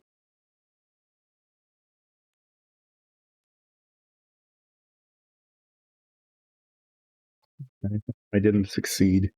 Let's try again.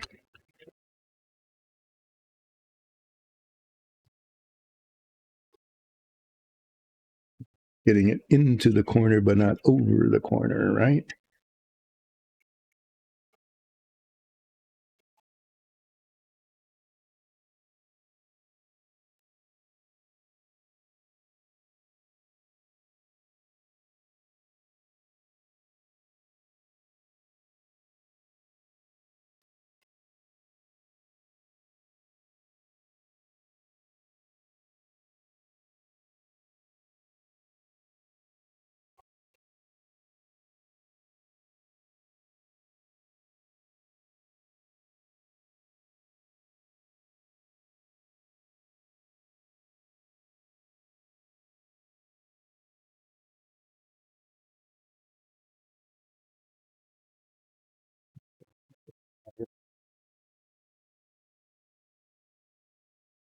Really, yeah, I'm taking all this time, and that's a part that no one's ever going to see because it's underneath, right? There you go. So it's really important to get it absolutely perfect in places where it'll never be seen. Actually, that's kind of true. I don't know. Let me digress a little bit. There are some trades like, you don't think about electrical conduits, right? Nobody thinks about those except people who make them and maintain them. But and you don't see them. They're always almost, sometimes you can. Sometimes there's like an exposed ceiling. That was a thing to do several decades ago when building a building.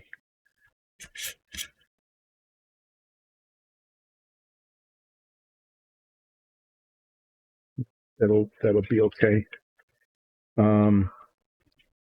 But electrical conduits, you think, well, you're not going to see them, so just stick them in. This is run your pipes, right?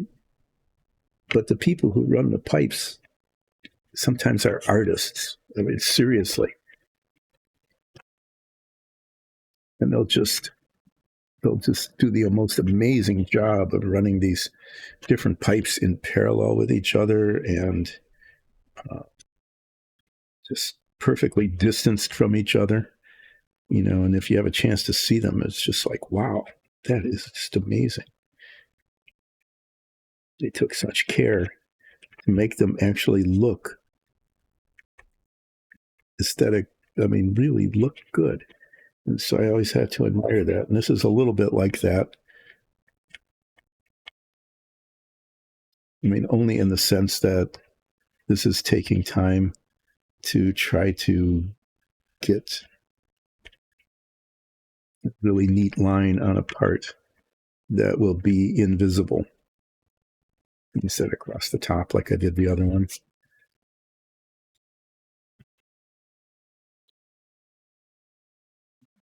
Scratching this up, right?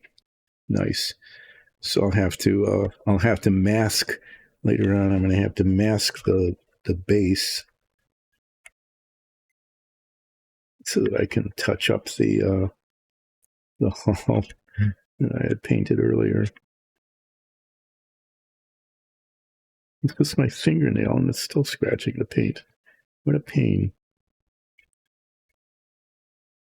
This is like a once I declare this finished, don't ever touch it again kind of situation. Well, that's not perfect, but it will do.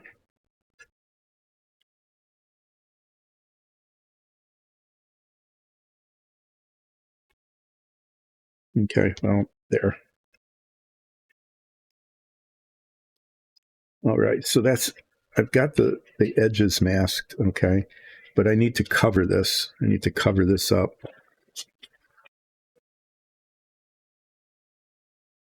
So that when I spray this, it doesn't get all over everything. And I have all these sharp edges around so that I can scratch and scrape things in even more. Yep.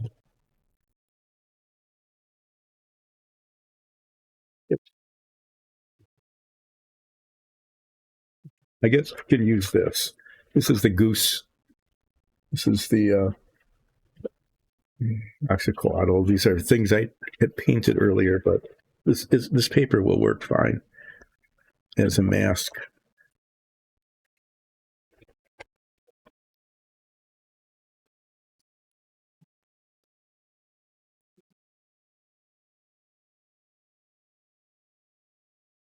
I pretty much just need to tape this to the tape.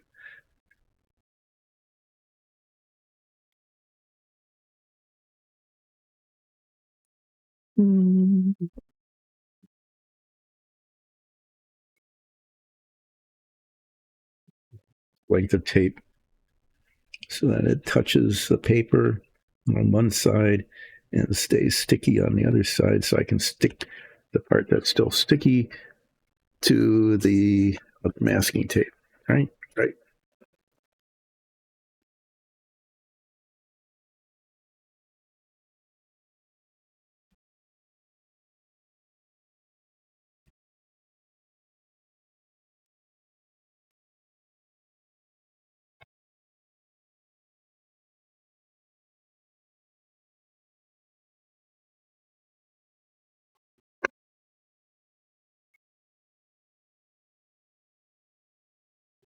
On the other side. I'm cutting this right, but I can always tape more things to the tape.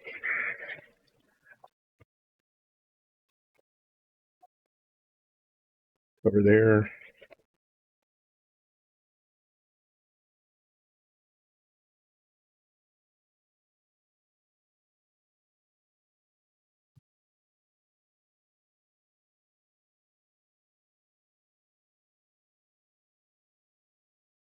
This is relaxing. Not relaxing. Oh.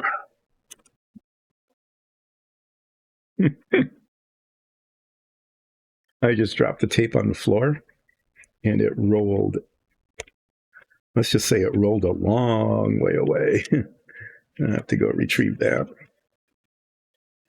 Look at this. And then there's this little gaps everywhere too. Be right back.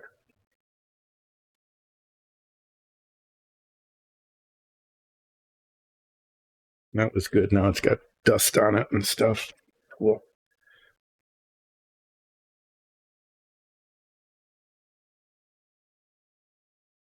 So I hope this stuff very much doesn't pull off the paint, because it's like 5 times more expensive than just painter's tape, which I'm pretty sure if I used would pull the paint off. Okay, so there's that. And I'm going to go through the trouble of actually wrapping this around. Well, tape it on this side and then connect the two.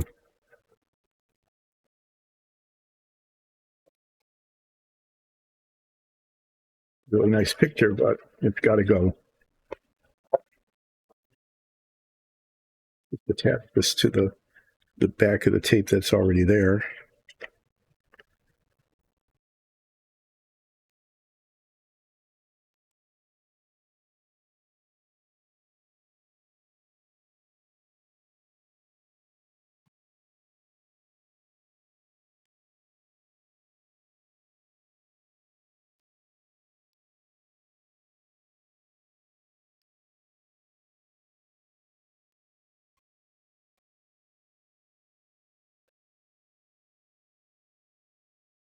The blue tape on this, because it's just taping tape to paper.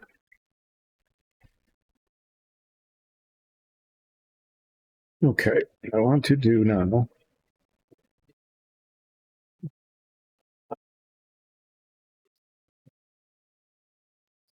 Those is I want to tape that to this.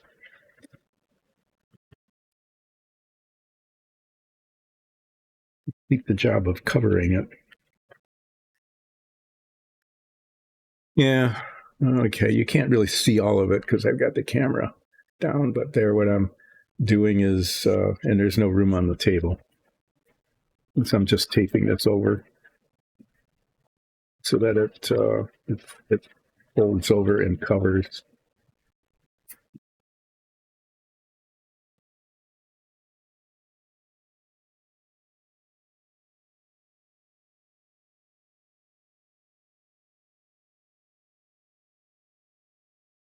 Could even just seal the end here. Why not?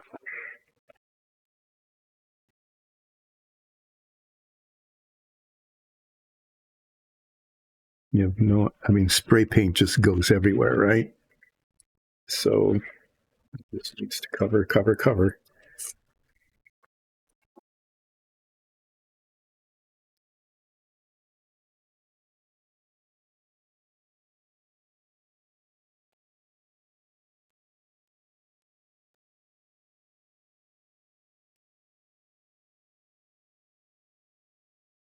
Yeah, I'm going to put some extra across the top of the sail. We call it the conning tower, but it's really the sail. There.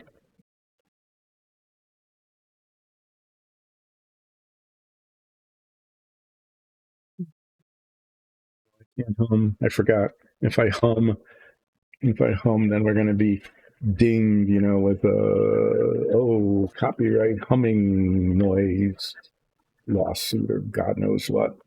It's such a pain in the butt. I can't believe it.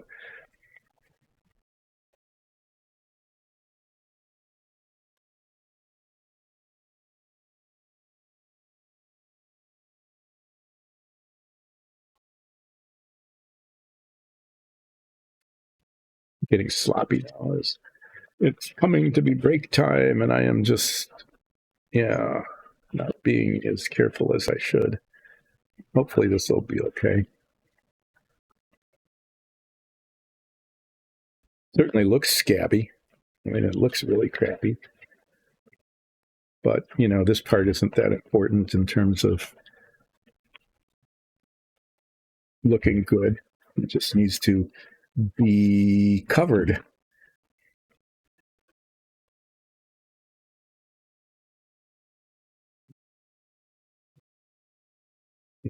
Turn that around now.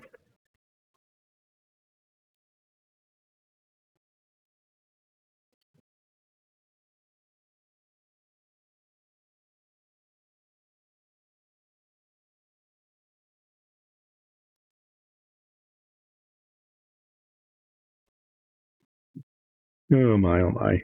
Whatever. I'm not doing impressive work here. I am just like, it's break time. I need to take a break. Things are falling over. Things are almost but not quite breaking.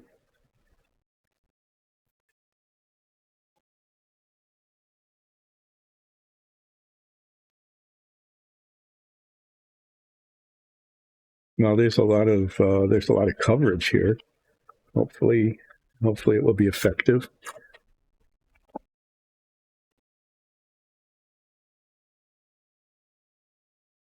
I'm just sticking tape on loose ends.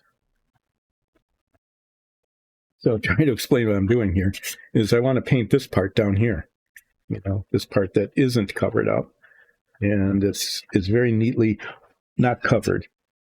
Okay, the rest of this is very messily covered, but that's the point, is it needs to be thoroughly covered.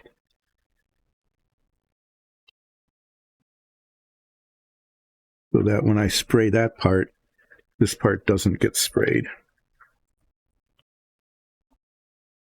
So I'm just sticking paper and tape on everywhere that I can see a spot that, looks like it could use some more tape. I've got a lot of tape here, this blue tape. So why not just like stick lots of tapes on lots of places?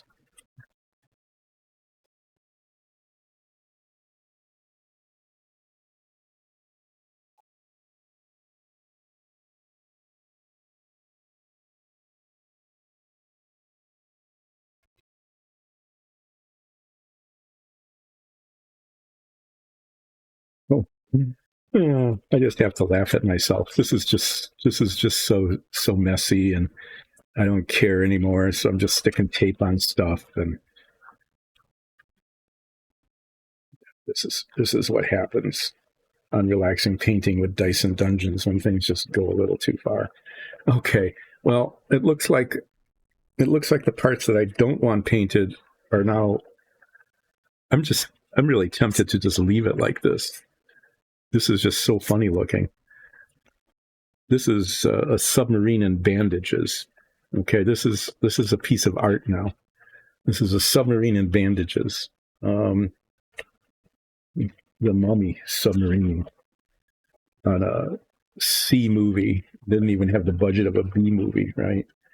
But this part is supposed to not be painted, so that's why it's covered up so weirdly. And this part here, I'm going to spray paint brown so that the base that holds this whole thing together is a different color than the submarine itself. Right? Okay. Now, yeah, spray painting, this is going to be a little bit of a challenge too, isn't it? Yeah. Spray it on one side, and then, I don't know, flip it over. If I lift it, if I stand it up like this,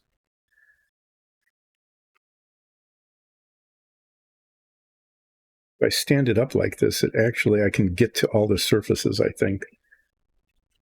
Except here, I need to paint there. That gets covered over. I don't know. It might not be done today, but it's taped enough so that I can actually do some spray painting.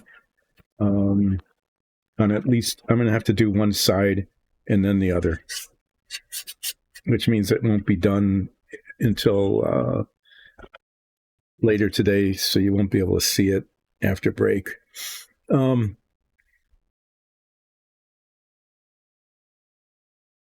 Yeah, maybe we should do that. We can show this in the Dungeons and Dragons campaign. Is there such a thing as a submarine? Yes, there is. It's called a mummy submarine. It will take you underwater and be perfectly safe. You can see how safe it is right now. I mean,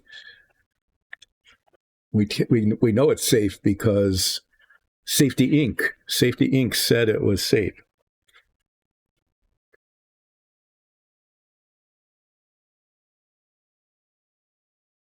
I'm going to paint this side first. No, I'm going to paint the other side first. I'm going to paint this side first because when it folds down, it doesn't.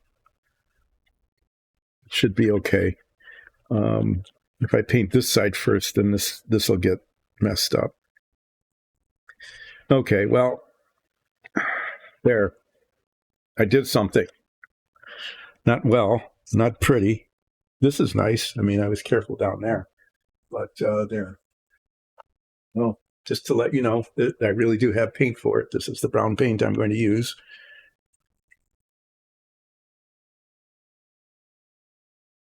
Yeah, it's the brown paint I'm going to use, and I'm going to start it during break, and then I'm going to come back after break. The things I'm going to do after break, I'm going to finish the filing and sanding down the seams on these rocket nozzles, okay? And then I'm going to do more body filling. There's a gap here, and then just little spots here that just aren't. There's still divots in them. There's still seams showing, and so I'm going to put some of that filler in again, and let it dry, and then hopefully they will disappear. There's some back here too that I didn't do the first time. So anyway, yeah, I'm going to be working on that. And then if there's still more time, I might start looking for the pieces for the service module, which will be next. But it's break time. I'll be back in, I don't know, like a half hour. I'm starting late for break, so it'll be maybe 22. So see you then.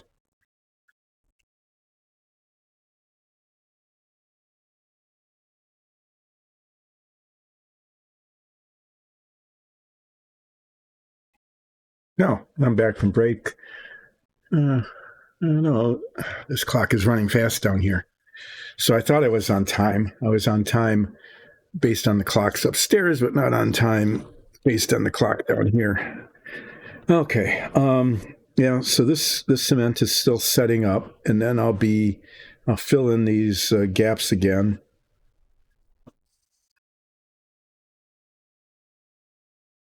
And then, give them another sanding. I have a gap here, a new gap that I just created when I cemented this on, like around the edges here, basically all around the edge. And then one back here that I never got to.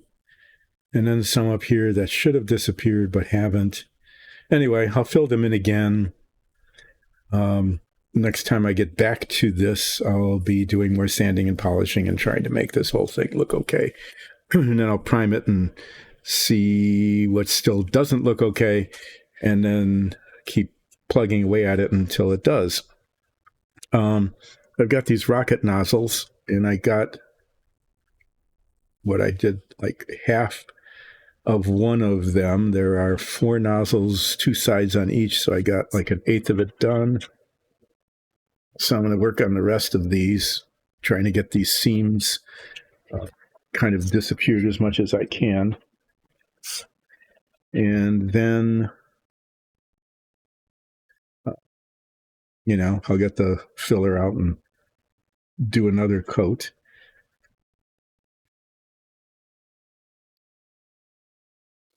The nozzles need to be really pretty much perfect, because I'm going to be using a metallic paint on them.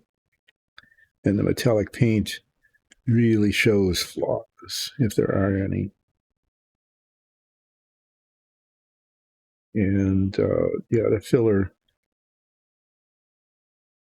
just didn't fill. So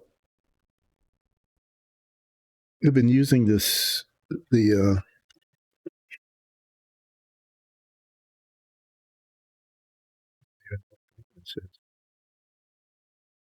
Vallejo. Yeah, it's Vallejo.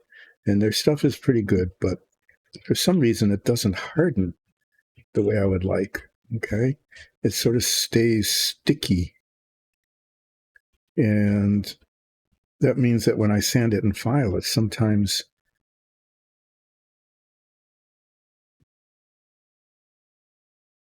it like comes out or leaves a divot.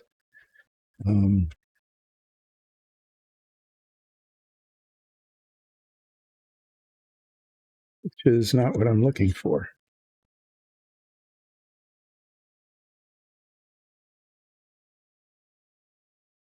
I want to file these to get the ridges down as much as I can, and then sand it smooth. There's like here, you can see I'll bring the camera back down again. I'm back, so we can kind of see what I'm working on. Whatever, there. There's the plastic bit that's sticking up from where it attached to the sprue. So that has to come off. Anyway, file these down, and then I'll get the fine sandpaper out and polish them. But for all of this, it's just, I'm not going to be painting them right away because I've got another, like on the rocket motor itself, the parts that I just cemented on still have new gaps with the new parts. So I'm going to put the putty back on again, and then give them another sanding, probably just maybe a little light filing and then some sanding. See if I can't get them as close to really good as opposed to adequate. I don't, not really I'm aiming for really good, not just adequate on these bits of this model. So yeah, I'll work on that for a little while yet, and then depending on how much time is left, maybe see this. Some of this is going okay, and some just isn't. Just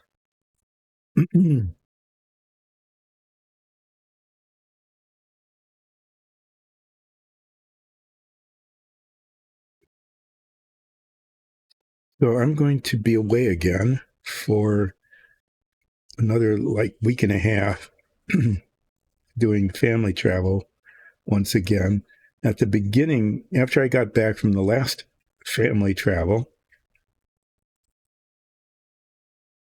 okay, I said that I'd be here all through March and into April, but that turned out to be a lie because a different part of the family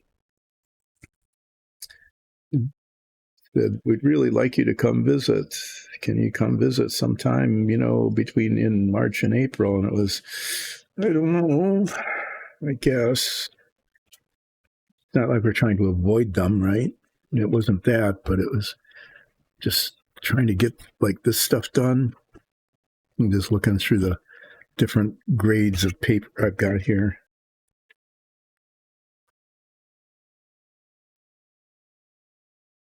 I'll do a quick with the 600 and then with the 2000. This one's coming out really quite well. But the other side wasn't very good. But there's still, you can't really feel it. It might just be the color. It's white on white on white, and sometimes the white on the white there's just variations that make it look like something that's not there, right? And then when you paint it, it disappears. Sometimes it looks like there's nothing there, and when you paint it, it reappears. It's just that. That's how this sort of goes. And yeah. So that's what I'm dealing with here. Anyway, these rocket nozzles, which will be mostly invisible, which is why I'm spending so much time on them, right? Go up on the inside of this cone. And I don't know. There's like little, yeah. I mean, you're not going to see the inside of this cone, but I'm going to still work on it anyway. Um,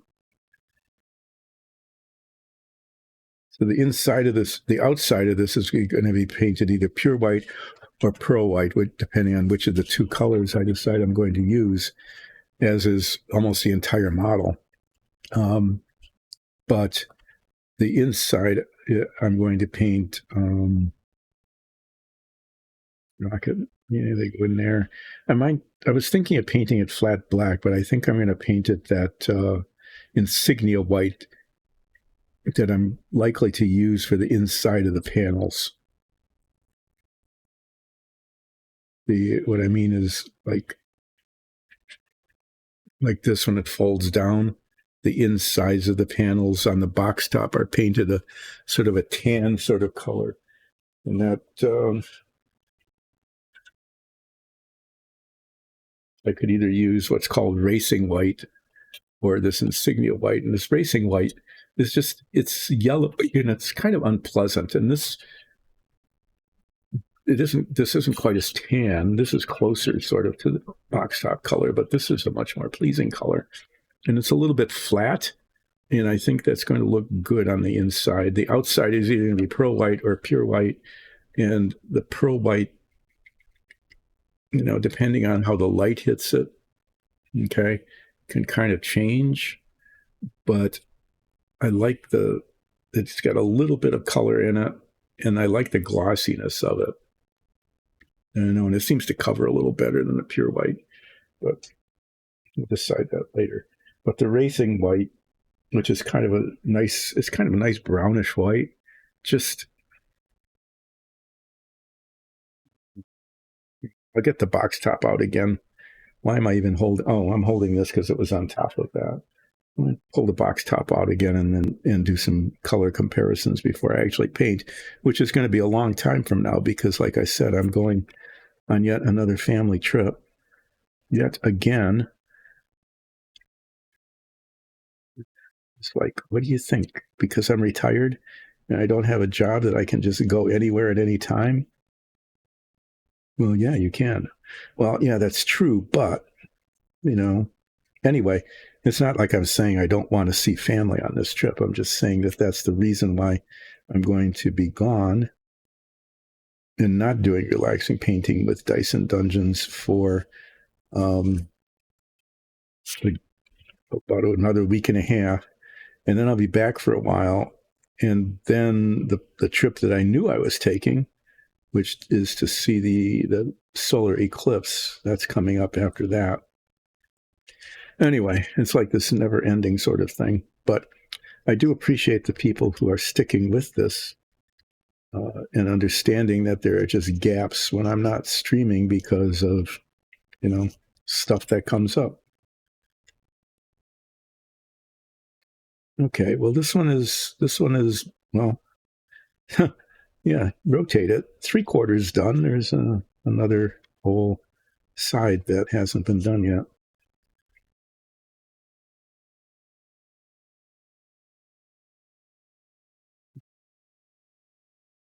Imagine that. It's like the painting I do, if you've been watching that, it's like, oh, this is done. And then I rotate it and I missed an entire spot. Like the whole inside of the leg of this model isn't done. This thing is kind of like that. So I'm going to spend, I don't know, I've got an hour left. So yeah, I'll be working on this and then I'll put some of the plastic putty on the seams again, just to see how close to really good,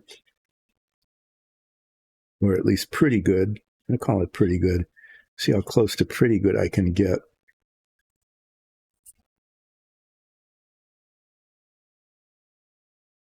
Finding my thumbnail, actually I could use any of my fingers, but my thumb is easier to use here, is the best indicator of whether there's anything that needs to be further filed.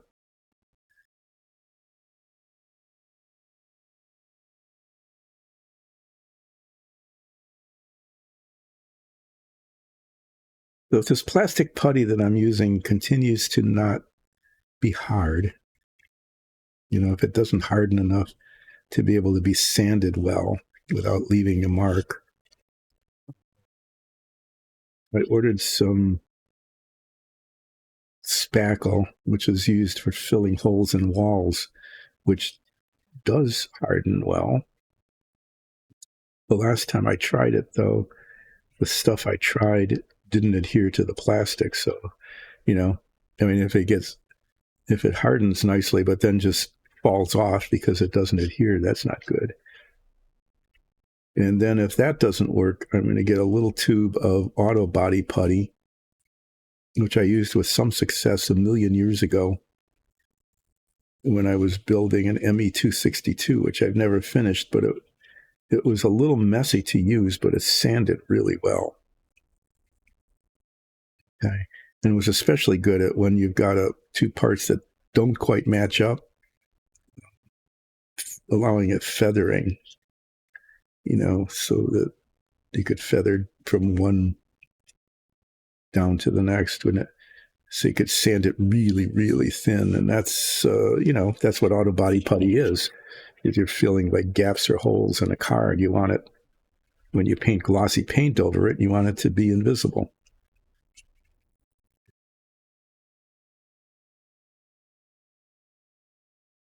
Same thing here. So this is coming along and it's starting to look okay. Okay, and by itself, it would probably be okay, but it's not as good as I would like it to be.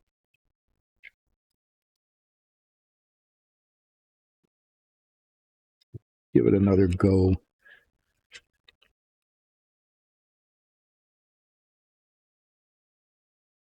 Get back from this next family trip.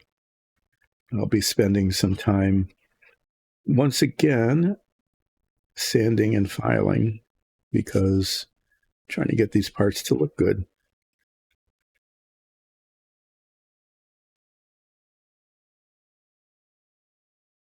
What I might do today, just because it's supposed to be relaxing painting, is the insides of these nozzles are going to be painted flat black. I might just do that.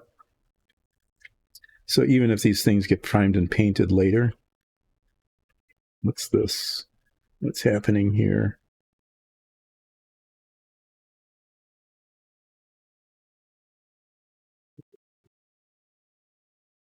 Go stick on there. That shouldn't have been. It's not the filler. It was just a piece of the plastic. Anyway, I want these to look really good, and they're not yet. So there's that.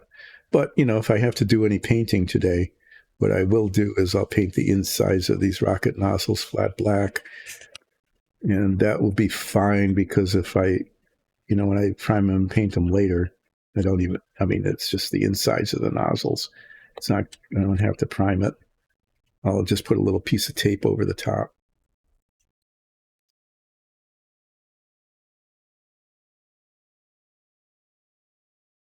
Maybe not.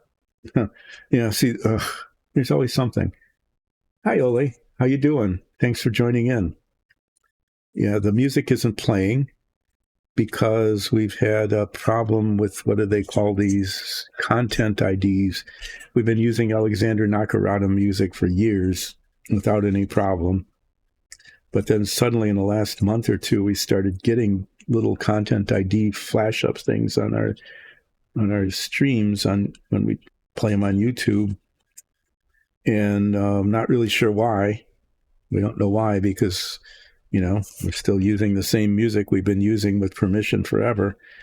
But there's something going on with either the algorithm or the things the algorithm's picking up. It's hard to tell what. But yeah, so there's an issue. So we decided the better part of valor, or just being safe about it, is to not play the music until we figure out what's going on there, or if we don't figure it out, if we get some information from maybe Nakarada or YouTube or Twitch or something. Although, these platforms really don't care. They just run their algorithm, and it's like, well, if you don't like our algorithm, then you don't like our algorithm. Too bad. But anyway, that's why the music isn't playing. What a pain. There's always something.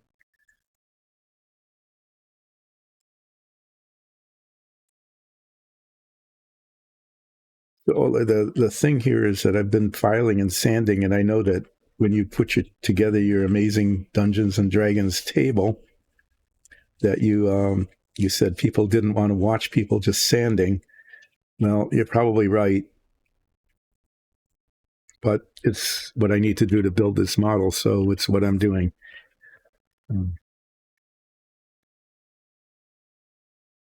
The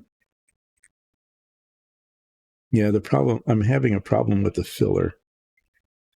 This Tamiya the Vallejo is really easy to use.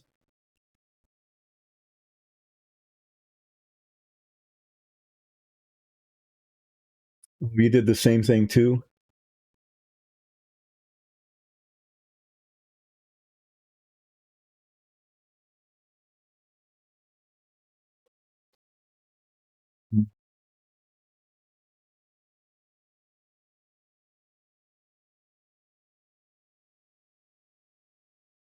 Yeah, I know. We've had really good success with Alexander Nakarada's.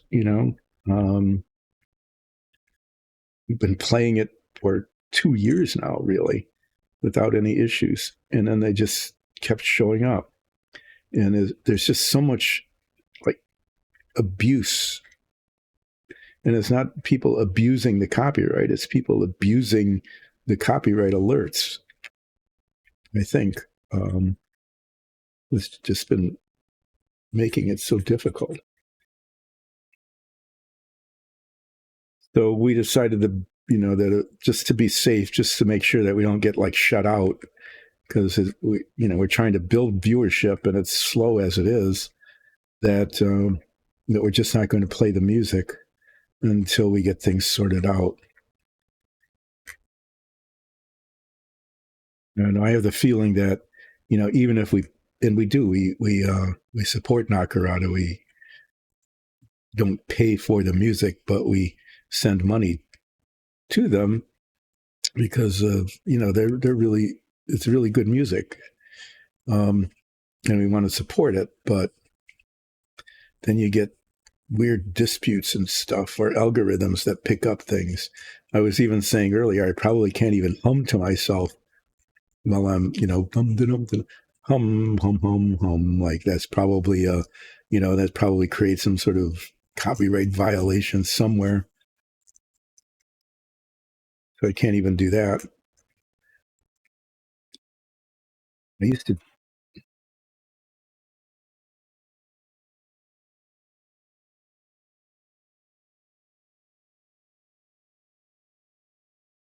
Yeah, I don't know. The music is nice to have in the background, because people could turn up the music and drown out by my voice, for example, and that would probably be a nice thing to be able to do. But it starts to become a real problem like this, and I don't know. I don't know much about it, so I don't know how much it would cost and whether it would even be effective. It's just what I'd have. My concern would be that even if the cost wasn't much, or even if it was, even if it was expensive, we'd go through the trouble of paying like some sort of copyright fee, and then it still gets zapped because the algorithms don't care about what's real or not. Anyway, it's really too bad. So, but I'm going to be without music for a while, and so I'm just going to, do my best to mutter nonsensically as much as possible to fill the time with a droning voice without humming any tunes.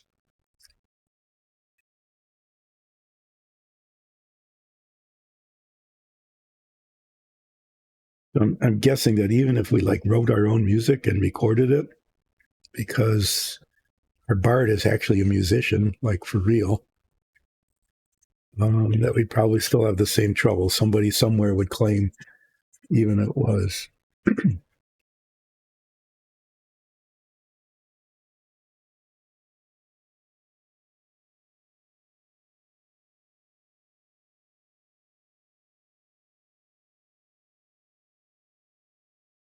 Okay, we'll have to look into that.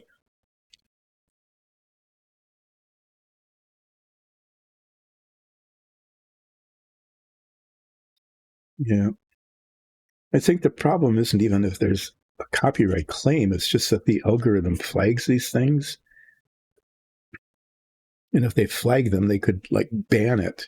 They keep you from streaming at all, and we would lose um well, we'd lose it all our audience and just because we wouldn't be there.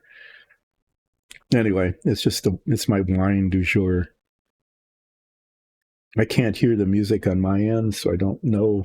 That's how sometimes it ended up just not playing when I was streaming. Is I didn't know it wasn't playing unless someone told me or if there was a problem with it. But I'm going to be music free for a while.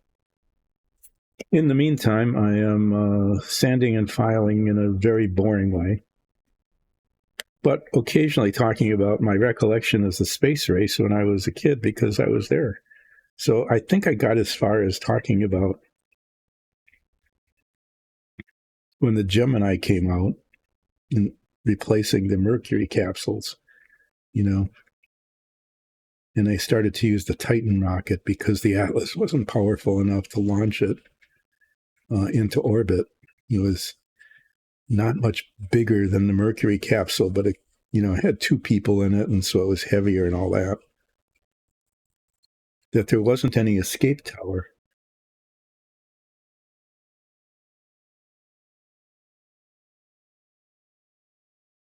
Okay.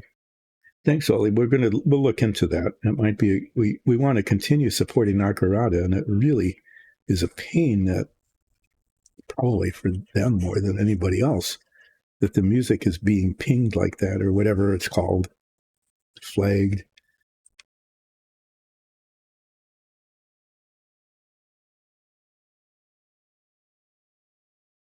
Yeah, so like Nines is who is saying, I think more there's more abuse not in violating copyright, but in claiming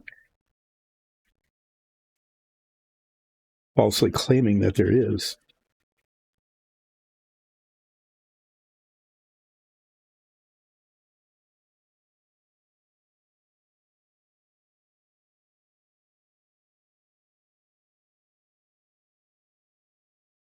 We just started noticing the problem got significant in the last month or so. So, but what a pain! What a waste of time!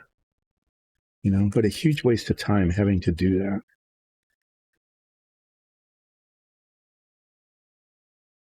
But it's the internet, right? Like at the end of the movie, let it go. It's Chinatown, which is racist thing to say and all of that, but that is the expression of it is what it is. You can't do anything about it. I suppose we shouldn't really say that anymore, even though literally it was Chinatown. I mean, it was still called that and whatever. Don't mean to be offensive if that's offensive. Just saying that, you know, that's what it was in the movie. But these nozzles are actually coming out pretty well. There's not too many.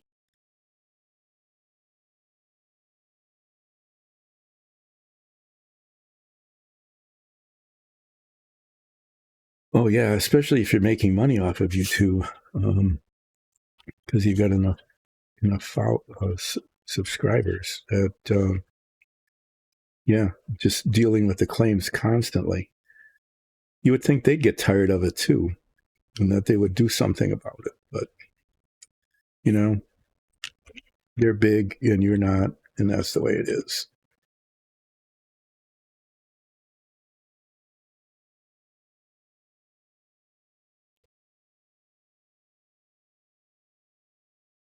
What have I got? 6 out of 8. That's coming along okay.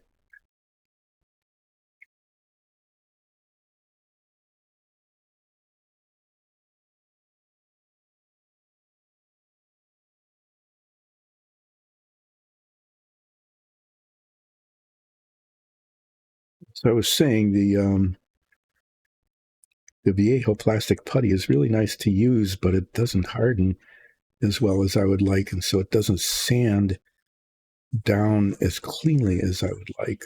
And sometimes leaves little divots, like it's leaving a divot here a little bit.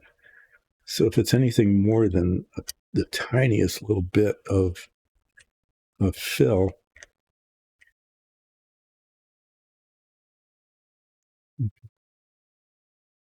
rubs off.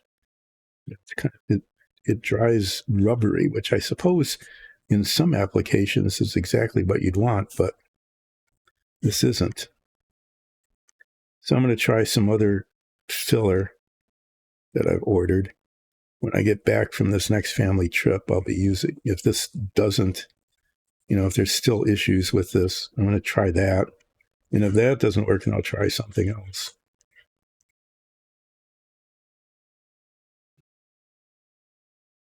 I used the Tamiya for a while, but I found it really, really hard for me to work with. I know some people use it pretty successfully.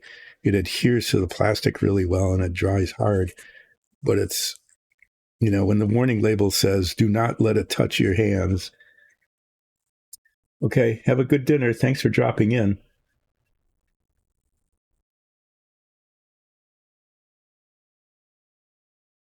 Great, yeah. So that's how they make money, is by scamming, by pretending that they own the copyright to the music, and then they steal your money. And the algorithms protect that, right? So yeah, in some ways, the way it's set up, it's enabling that kind of thing. Just to remind you, I'll be back on Friday, but I won't be here for the next week or the week after. Another family trip. So thanks for dropping in, Ole, and I'll see you Friday.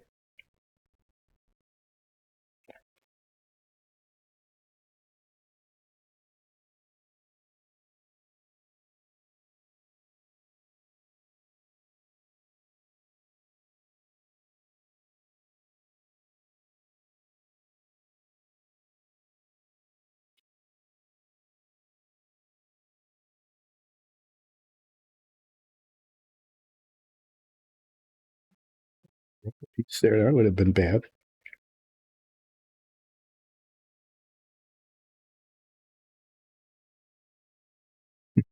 No, that's a snapping sound like that is not a good thing. You don't want to hear that.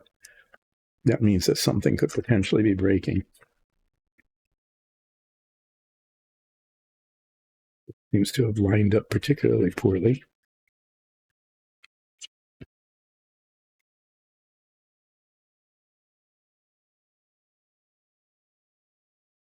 These little rocket motors, they're not the motors. The big tall thing, the big tall thing that I just knocked over, that's the motor. Right? That's where the solid fuel is. These are just the nozzles. We tend to think of the nozzle as the rocket, but it's not. It's just where the stuff from the rocket shoots out. And that's the truth about it.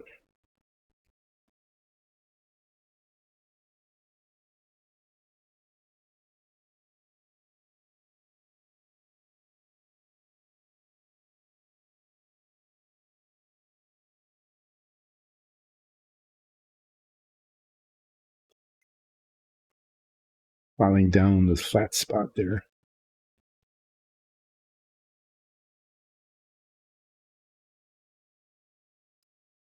Well, these rocket motors, I was thinking about, maybe painting the inside of these nozzles flat black and doing that yet today.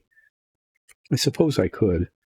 The worst that can happen is that the problem is that I can put a piece of masking tape like this over the nozzle when I spray paint it.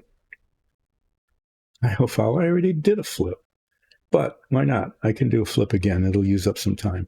If I do this, okay, what happens then is that this edge, and I want this edge here to be white, the same color as the outside, and that wouldn't be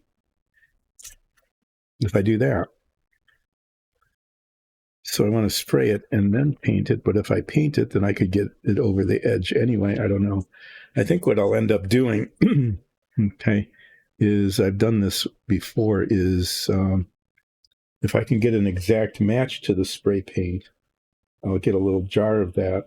If I can't get an exact match, what I can do is just, I've done this, is spray a little bit into a container and brush it on.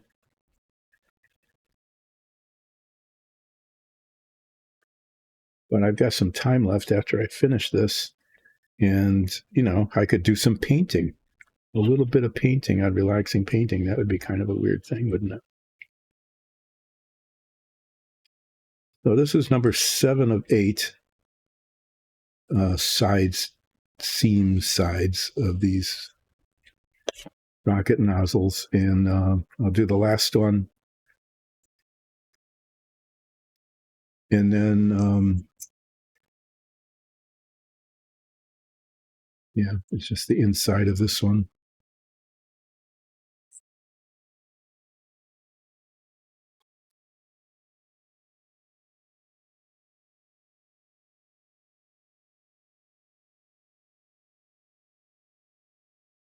And then,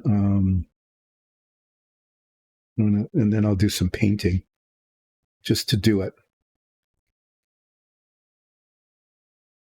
Just to get some relaxing painting done, even if it has to be done over again later.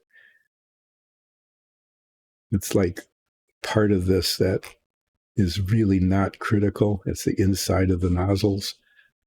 That can be redone easily if it needs to be redone.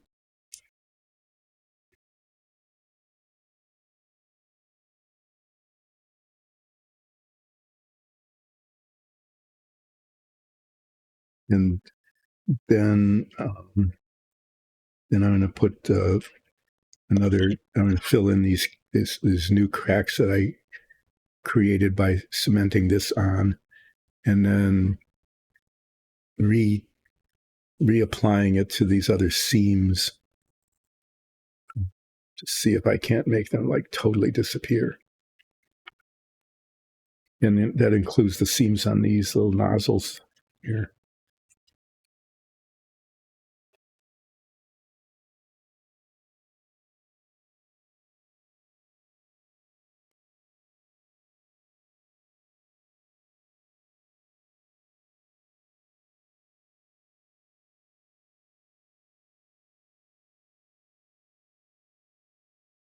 It'd really be building models that are like 3 times bigger.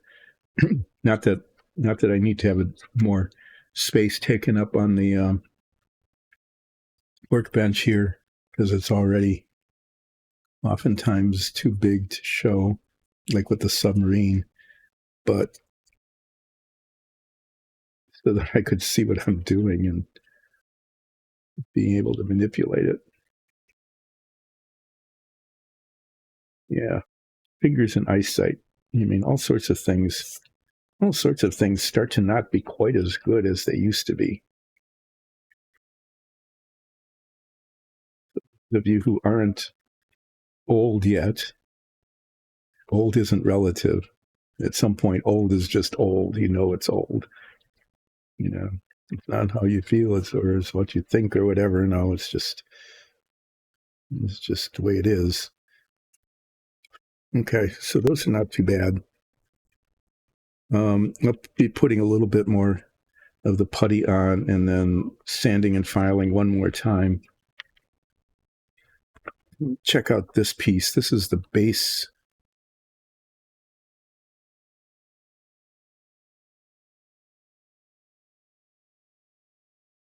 This is the base of this. Okay. And these bits fit into the bottom once that's all assembled. So I'm just going to check this out since I've got the file and sandpaper out here. Just get rid of anything that looks particularly flaw-y. There's these bits in here that I've yet to get rid of, just these little nubbins of plastic. shouldn't be there. They're just mold flaws is what they are. And again, this is a part that's designed to really not be seen. Okay, it's the underside, and these rocket nozzles go in it. But it's also just annoying. This is another one of these where it's going to be a little bit of a painting challenge, because the inside of this is going to be painted that insignia white that I'm going to be using for the insides of the panels. I was thinking of doing it in black initially, but that makes sense for the rocket nozzles, but it doesn't make sense for this. This is a piece of fairing, kind of, really fairing, but what I don't know what the right word would be. It holds things together, and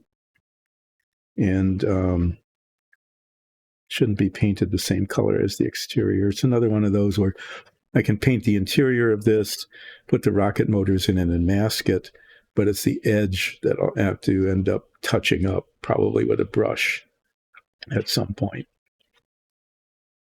Let's see if I can't really get in here that much, but I can polish it some, because I scarred it up pretty well, getting rid of those little mold problems.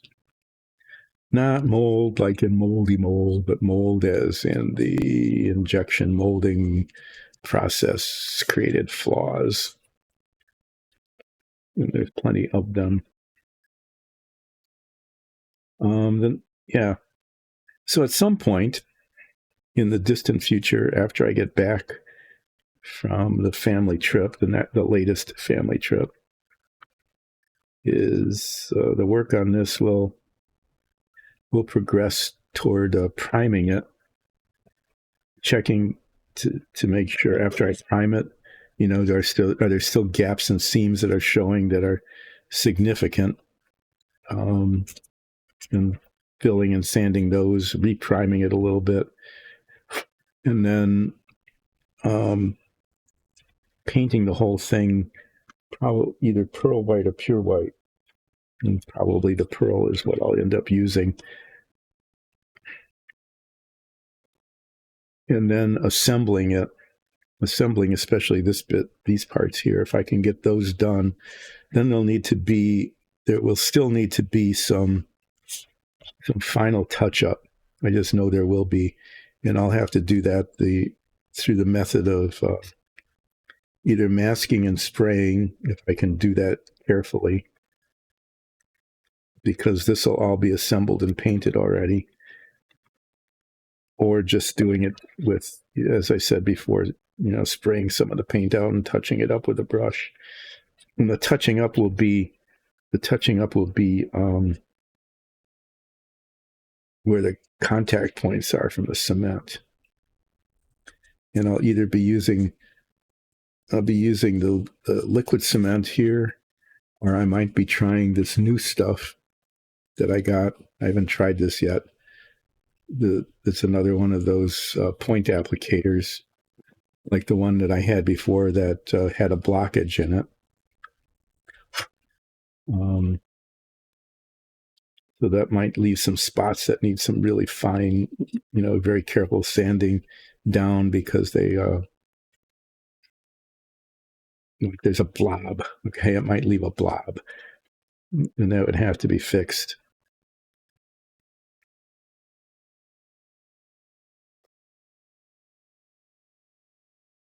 Anyway, this part's going to be okay.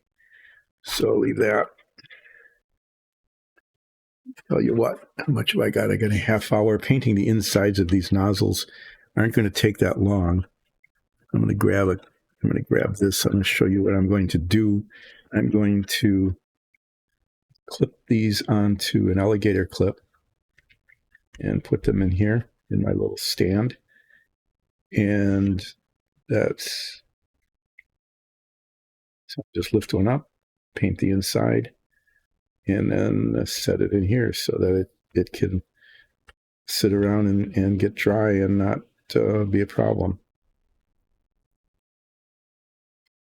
And then, and put some more of this stuff on things.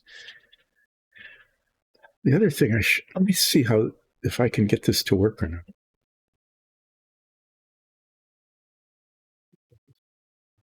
Thing. Let's see if it goes in.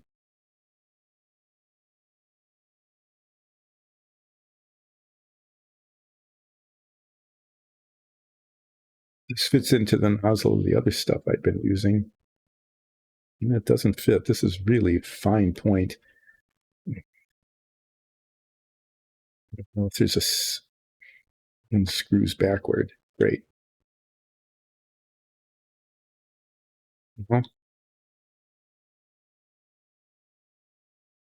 See if anything comes out.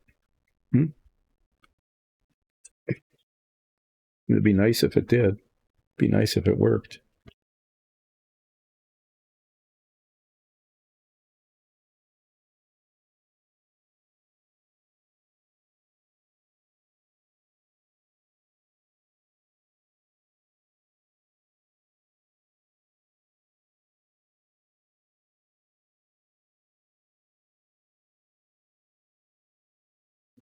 Bill.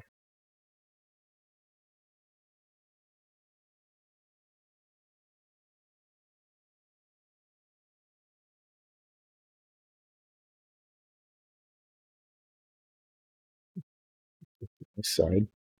That's open anyway.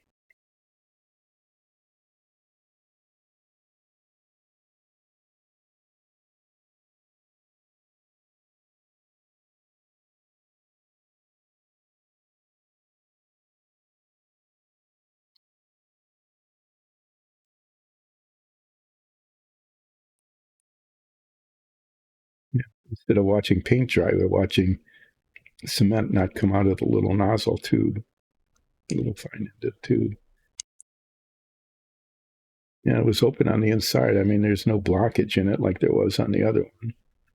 It's a nice metal tube, so it shouldn't be sticking in there, but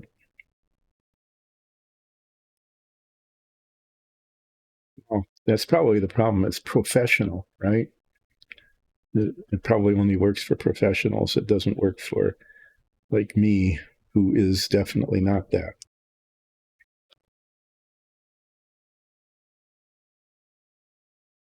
It's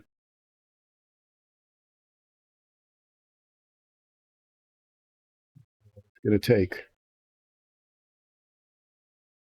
Like I want to cut this off.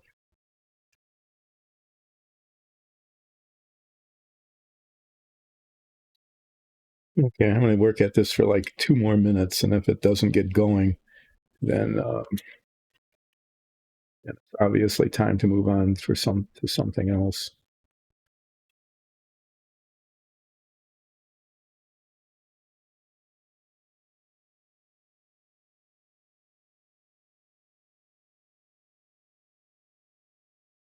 I really like this needle tip applicator if I could get it to work. Let me try one more time. I'm going to unscrew this. And there's plenty of stuff in there, right? That's plenty liquid. And then there's the opening way down in there. This goes into it.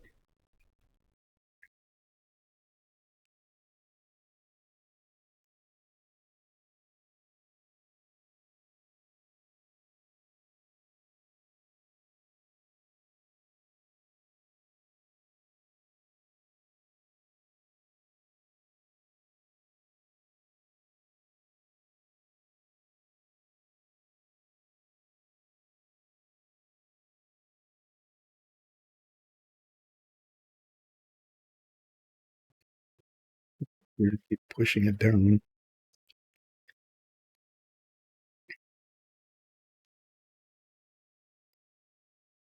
It's going almost all the way to the tip. And it's got the cement smell on it. I don't know why it wasn't oozing out the end of it. There we go. It's starting to show down at the end now. It's like I see. It's like there's a little bit that's dried there. Yeah. So I have to keep holding this because there's no way to stand it up. Oh, man. Oh, Geez, okay, that was bad. I just punctured myself at the end of that. That was unfortunately stupid. I've got blood all over everything. Yuck. Yeah, clean paper towel. No, I was making progress until I wasn't. No, you got to see an injury right there on the screen. Such a deal.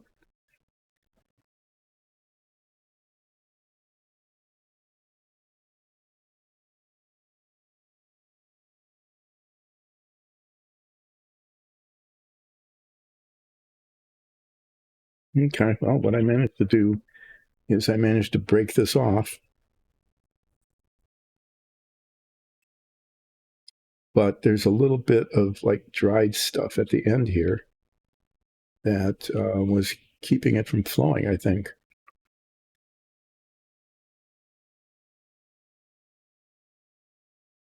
Screws on backward. Bleeding stopped. That's good. Here you go. The wire that punctured me has disappeared. Great. Managed to lose that. Managed to lose this. You're seeing all sorts of oopsie going on here. There we go. Now it's working. All I needed to do was hurt myself. Okay. Here, what I'm going to do with this is I'm going to get do it.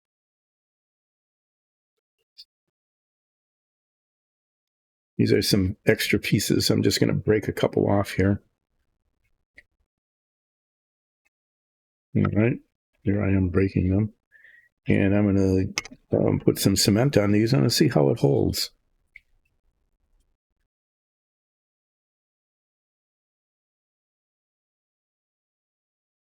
Okay.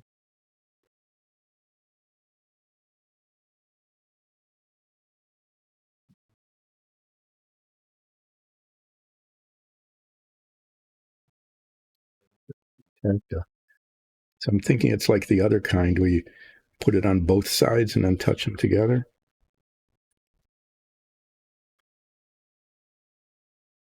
Do the round on round to see how that goes.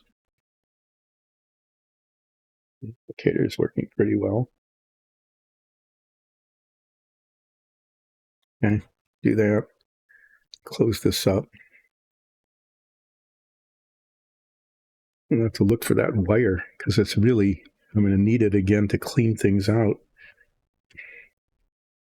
I managed to drop it. Yay. Good job.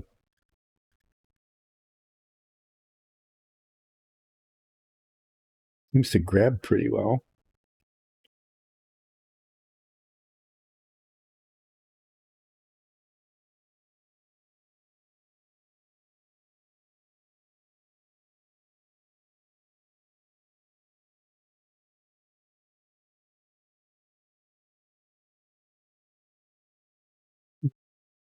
Doesn't, it doesn't, it leaves some movement. It's important for that last bit is that you can move things around a little bit until they're right in place and then stick them. Anyway, I'm going to let that sit and we'll see how that goes. Yeah, I really need to find that little piece of invisible wire that I dropped because I punctured myself. Still got some time left. Why not? There it is.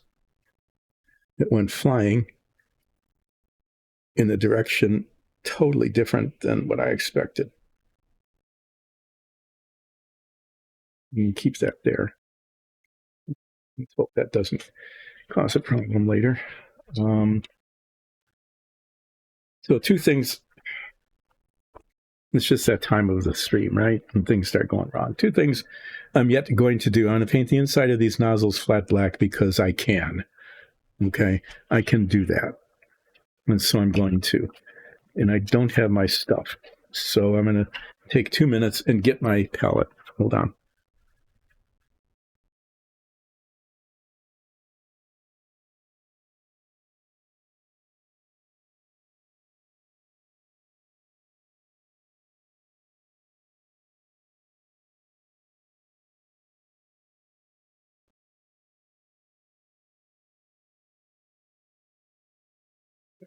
I wasn't prepared to do any painting, so I didn't come with painting preparedness. I just flipped the toothpick.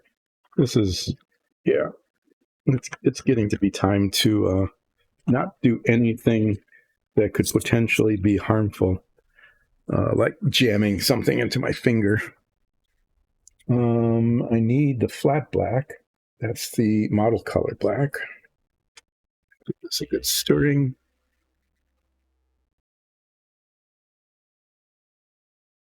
And, why not? I'll paint them black. And and I might have to redo some touching up on the bases of these nozzles later.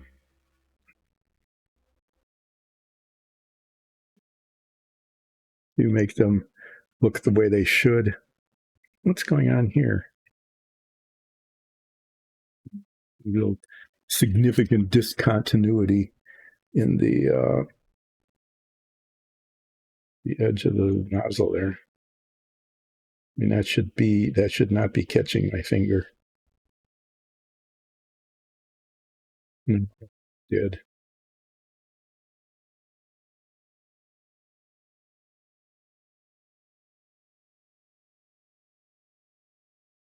So it shouldn't have a little ridge there.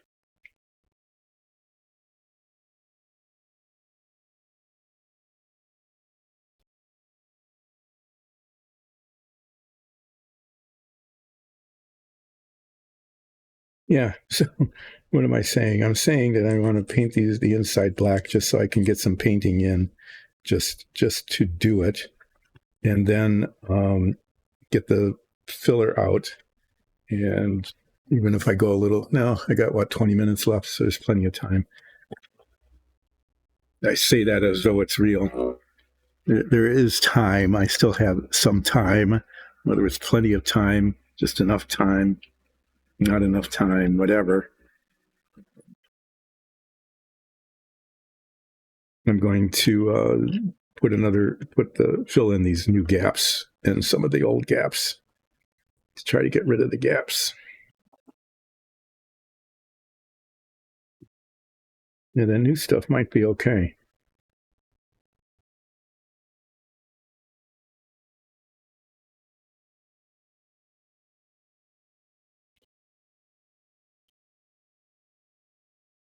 Okay, it's time for some relaxing painting. Here I am doing some painting with Dice and Dungeons. Getting paint way down in the inside of this, so that the inside of the rocket nozzles are not glaring white and stupid looking, but are flat black and not stupid looking. And there's lots of flaws on the inside, but I can't get to them, and I'm not going to. And if I get a little bit of black paint on the outside, well, that's just fine, because that's going to get painted and filed down in the future. So there'll be all sorts of edge touching up of edges in the future. I can promise that. Yeah, so cleaning up that is just running the file across it, and that'll give it a nice clean edge. But look, now the inside of the nozzle is dark.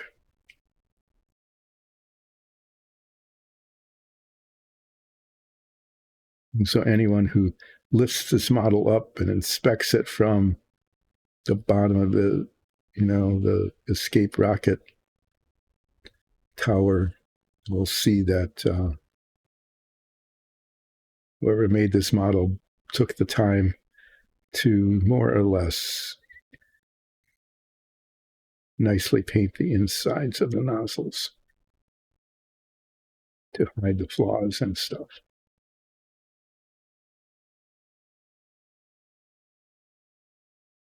When I was growing up, I didn't paint these things. And so putting the models together, seam showing, things uneven, fingerprints from the cement that got on my fingers because I used tube cement and it did spider webby stuff all over the place. Yeah. You know how that goes, right? Of course you do. So much easier. This thing would have been built by now. It would be done. So instead of being done, it's like just barely started.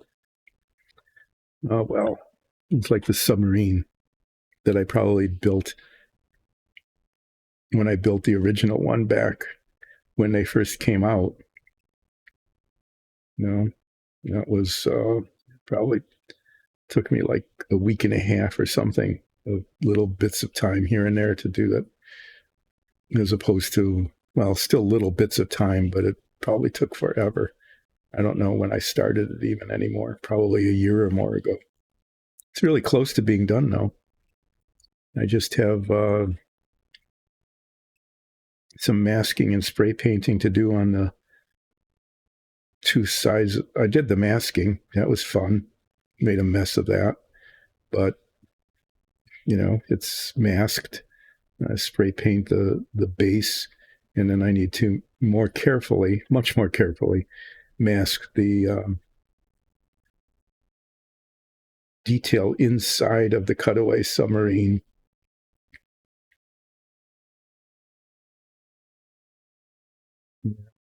Paint that half of the hull, and then there's tiny little bits of assembly that will have to be done. The propeller needs to be cemented on, the periscopes, radio antenna, those sorts of things up in the sail, which I'm going to remove during the spray painting process. Those will need to be reinstalled. And there's a dive plane that goes on the sail that needs to be pushed in from the outside. That'll be the most difficult of the reassembly things because it's a pin that goes through a hole and it's supposed to then be able to rotate, which means that, anyway, it won't fit very well. And I'll have to be messing around with the file, cleaning paint out of the hole and paint off of the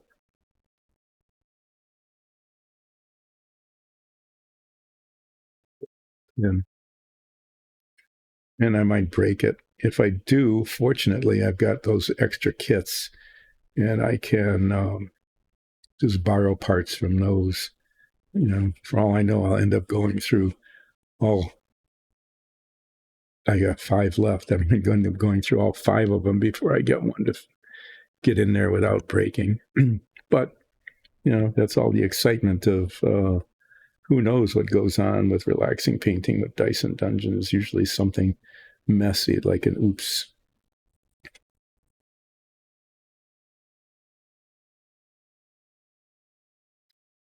So now the insides of the rocket nozzles are painted black.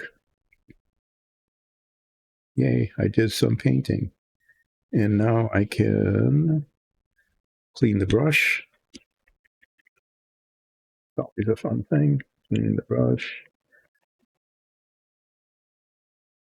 And getting out the plastic putty.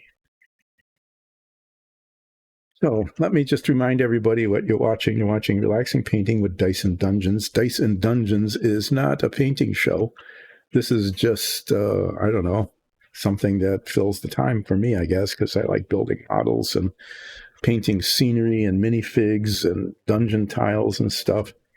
But let me go back to the origin. The origin was the Dungeons and Dragons show, which streams on Twitch with a live chat 3 Sundays a month, and you can see all of the old episodes on YouTube, which is really cool because then you can catch up with the character development and plot line developments and all of that sort of stuff. What's this?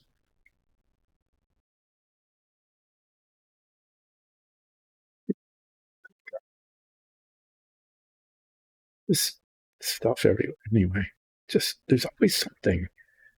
I'd like there to be like 10 minutes of this without there being no, there's something. But no, that won't happen. Yeah, so watch the Dungeons and Dragons show. Do that, either on Twitch or catch up on the YouTubes, the old ones. Do that. It'd be really, really, really welcome if you did that. And then this started because we were painting our dungeon tiles for the show, And Alexis said, "Oh, well, that'd be fun to stream." And I said, I don't know why, but we started it. And so there were lots of dungeon tiles and minifigs to do at first. And then at one point ran out of those things. And she said, "Well, don't you have some old models?" And I said, "Do I have old models? I've got, all of my models are old. I've got like dozens of old models that I haven't worked on." I said, "Well, why don't you pull one out and do that?" And so I pulled out the Fink Eliminator, one of Ed Big Daddy Roth's Finks back in the day, right? My day anyway. And that didn't go over all that well, but it came out really well. I like the way it looks. It looks way better than the ones I did when they originally came out. I did a lot of stuff originally when they originally came out, including all of those. I think it came out really pretty well, but then after that, it's like, well, people didn't care about your Fink models. Apparently that's not a thing, is to care about Fink models. Why don't you do something else? So I said, well, why don't I do this submarine? Because that's kind of interesting and it'll take a long time. And so that's why I started working on the 1960s vintage Renwell submarine, which is nearing completion. And since it's almost complete and there isn't that much more to do on the stream, yeah, to get it done, I started working on the next one, which is the Apollo, which is what I'm working on now and why.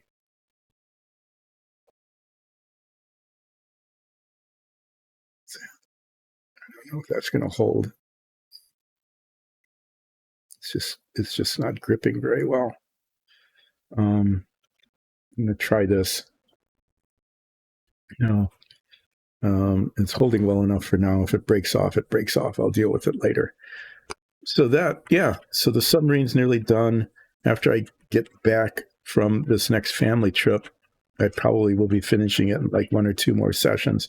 There isn't that much time left that's needed to finish it. It's just that like paint needs to dry. So I need to mask it and paint it and then do some of these other bits. But there's probably like maybe 45 minutes worth of work left on it that will end up taking weeks. But that one's almost done. And I'll be continuing to work on this. I might not be doing much minifigging or dungeon tiling in the future after I get back from this next trip. I might just be working pretty much on the Apollo and maybe in parallel working on another model. Depends on how this goes. Sometimes things just need to sit for a while between one time and the next. But I am going to continue Monday, Wednesdays, and Fridays. Oh, okay. This isn't the part I'm using right now. That's just there to hold things. This part that I'm playing with here is part of the command module. Just sort of got a mess here. So just to let you know that in the future, there will be probably much more Apollo and maybe yet even another model, depending on how things go. And less dungeon tiles and minifigs. So unless there are dungeon tiles that need to be prepared for the show or minifigs that we need for the show, I'll be mainly working on these models. So this is going to become Dyson Dungeon relaxing model building just because.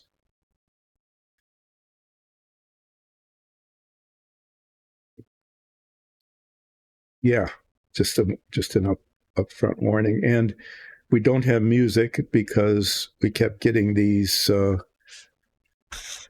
content ID alerts from YouTube for the music that we've been using for the last 2 years, for which we have absolute permission from Alexander Nakarada to use. But who knows what's going on in the background about all sorts of fake people claiming fake copyright stuff. And I heard from like Ola Braga, who joins in fairly frequently, that pretty much anybody who does any kind of streaming and tries to use music of any sort ends up with the same sort of nonsensical problem. Well, this is going to require all of these gaps, that when you're like 11 years old and building it just don't matter, suddenly become a real issue when I'm trying to make this look nice, which I didn't care about then.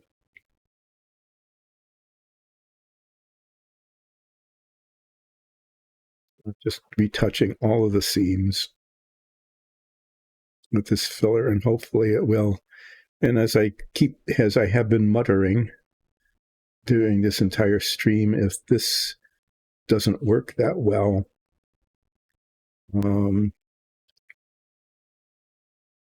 I will use something else.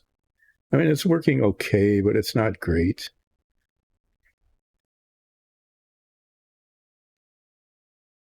And I want, once this is painted, to look good. I want it to look pretty good and not just adequate, like some other bits and pieces have been.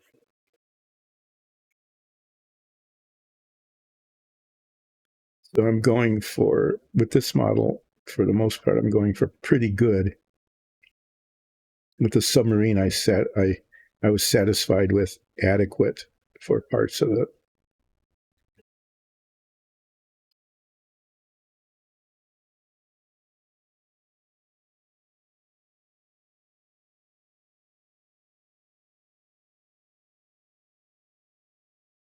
And some of this I won't know if it's working really well or not until after the next batch of sanding, filing, in this case, a little bit of filing, but mostly just sanding, until I get the primer on it to see what, if anything, still shows.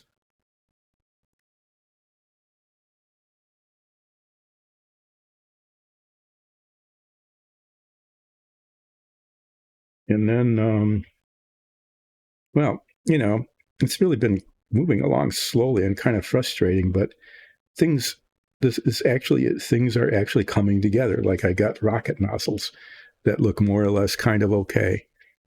They're not pretty good yet, but they're getting close. And this is coming along. Set this down. No, first I'm going to go out of my way to touch. See what I did? Yep, I touched it right on the seam, probably just as well that I did.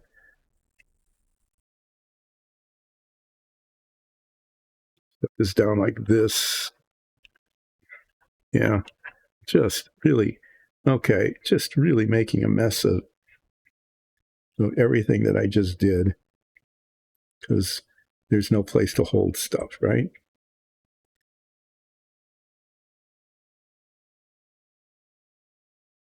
Yeah, I just relaxing. That was relaxing. Yay, not. And I'm going to do the same thing to these. And just give it, one more application of filing and sanding. Paint it with the primer. And then probably another go after that with this before I reprime it, and then paint it whichever white I decide to use.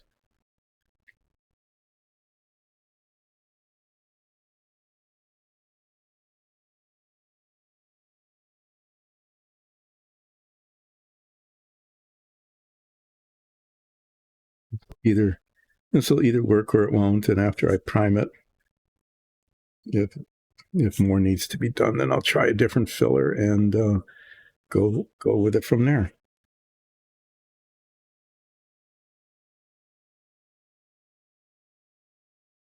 So these were like, I'd say B in terms of quality. after filing and sanding. And say they came out like, what, 85%, which is a solid B, but I'm going for A minus here. It's just not there yet. But, I'm patient in getting this done, and if you guys don't mind, as you're watching this, let's keep plugging away at it until I get to the A minus level and move on.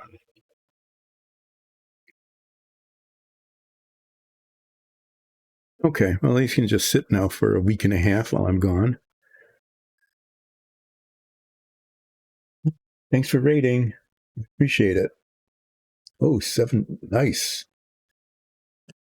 You're coming in right near the end of Relaxing Painting with Dice and Dungeons. So I'll explain what I'm doing. This was a show that was originally set up to do dungeon tiles and minifigs for our Dungeons and Dragons show. Things like, battle-scarred robots or centaurs. Okay. I really like this. This is cool. Okay. But now what I'm doing is I'm reliving my youth, and I'm building models. And the one I'm working on now is this. This is an Apollo stack. It ends up standing like about a foot high. It's really pretty cool. Oh, I should show you I will be painting an octopus on Friday, so you can come and do that. I started about 10 Eastern time. So I do minifigs when those are available, but otherwise I've been doing models, and I've been working on a big submarine, which I will show a little bit again on Friday. But right now I'm working on this. The part here I'm working on is the escape tower or the Apollo stack. And this is a really cool model because all these parts come apart. So like they actually show you in the instructions when you get near the end is how to reenact the entire Apollo mission by taking your model apart and putting the pieces together. So like the escape tower comes off the command module, and then the thing opens up. Oh yeah, it does. It's really cool. So the escape tower, which sits into this bit here, these are the parts of the escape tower. They sit in here like this. That comes off. Okay. And then this part, the fairing for the LEM, opens up, and the LEM is inside. There's a model of the Lunar Excursion module that fits in there. That comes out, and you can then, pretend that you're maneuvering around and dock it to the top of the command module, just like the real thing. And then this fairing disappears. You get rid of that, okay, because you don't need it anymore. It detaches from the service module, and then when you get to the moon, you pretend you climb in. In fact, there's little astronaut models. There's sitting ones here and standing ones in the LEM. You can land the LEM on the moon, and then the ascent stage, which is separate from the descent stage, separates, redocks here. You get back to Earth, get rid of the service module, throw away the LEM. Goodbye, LEM. Thanks for taking me to the moon. And then even this bit here, this is the fairing for the top of the parachutes. The parachutes are inside, but they're not real parachutes, but I could paint them white and red just like that. Anyway, they're just laying inside. And then, then you can make the command module come down. It's really pretty cool. And it's going to take me a million years to do this because I'm really pretty slow and not very good at it. But, I've got some going here. So once I get this done and get it primed and eventually completed, I'm going to work on the service module. These panels open up. That's really cool. These panels open up, and they show you this sort of detailed interior of the service module, like little tanks and things, like the one that blew up on Apollo 13. And, the service module had a pretty big rocket on it because that was a lunar insertion module, as well as these attitude control jets. And after that, Then the LEM comes along. Like I said, it's got a little standing astronaut figure you can put in there, and even those footprints don't show up on it. But yeah, the detail in the model. Yeah, the problem, that's part of the problem too, is the detail, because it's really demanding in terms of assembly. Not so demanding. The submarine was really demanding in terms of detail painting, but this is pretty cool in terms of detail on the model, and the way it comes apart was really cool. So yeah, see, you make that fly away. You get your little protective booster cover, that's gone. Then you flip that around and dock, and then pull your LEM out of the fairing after it's opened up, right? And then you land on the moon, and then you take off from the moon, and eventually land again. There's even a base. There's 2 bases for this. There's one for the moon, for the LEM, and then there's one for the ocean for when this lands. Anyway, it's going to take me years to get this done, probably. But I'm going to be working on it Mondays, Wednesdays, and Fridays from more or less 10 until more or less 2 Eastern, what is now Standard Time, soon to become Daylight Time. Oh, these things are a little bit warped. That's not good. That's going to make assembly just a little bit challenging.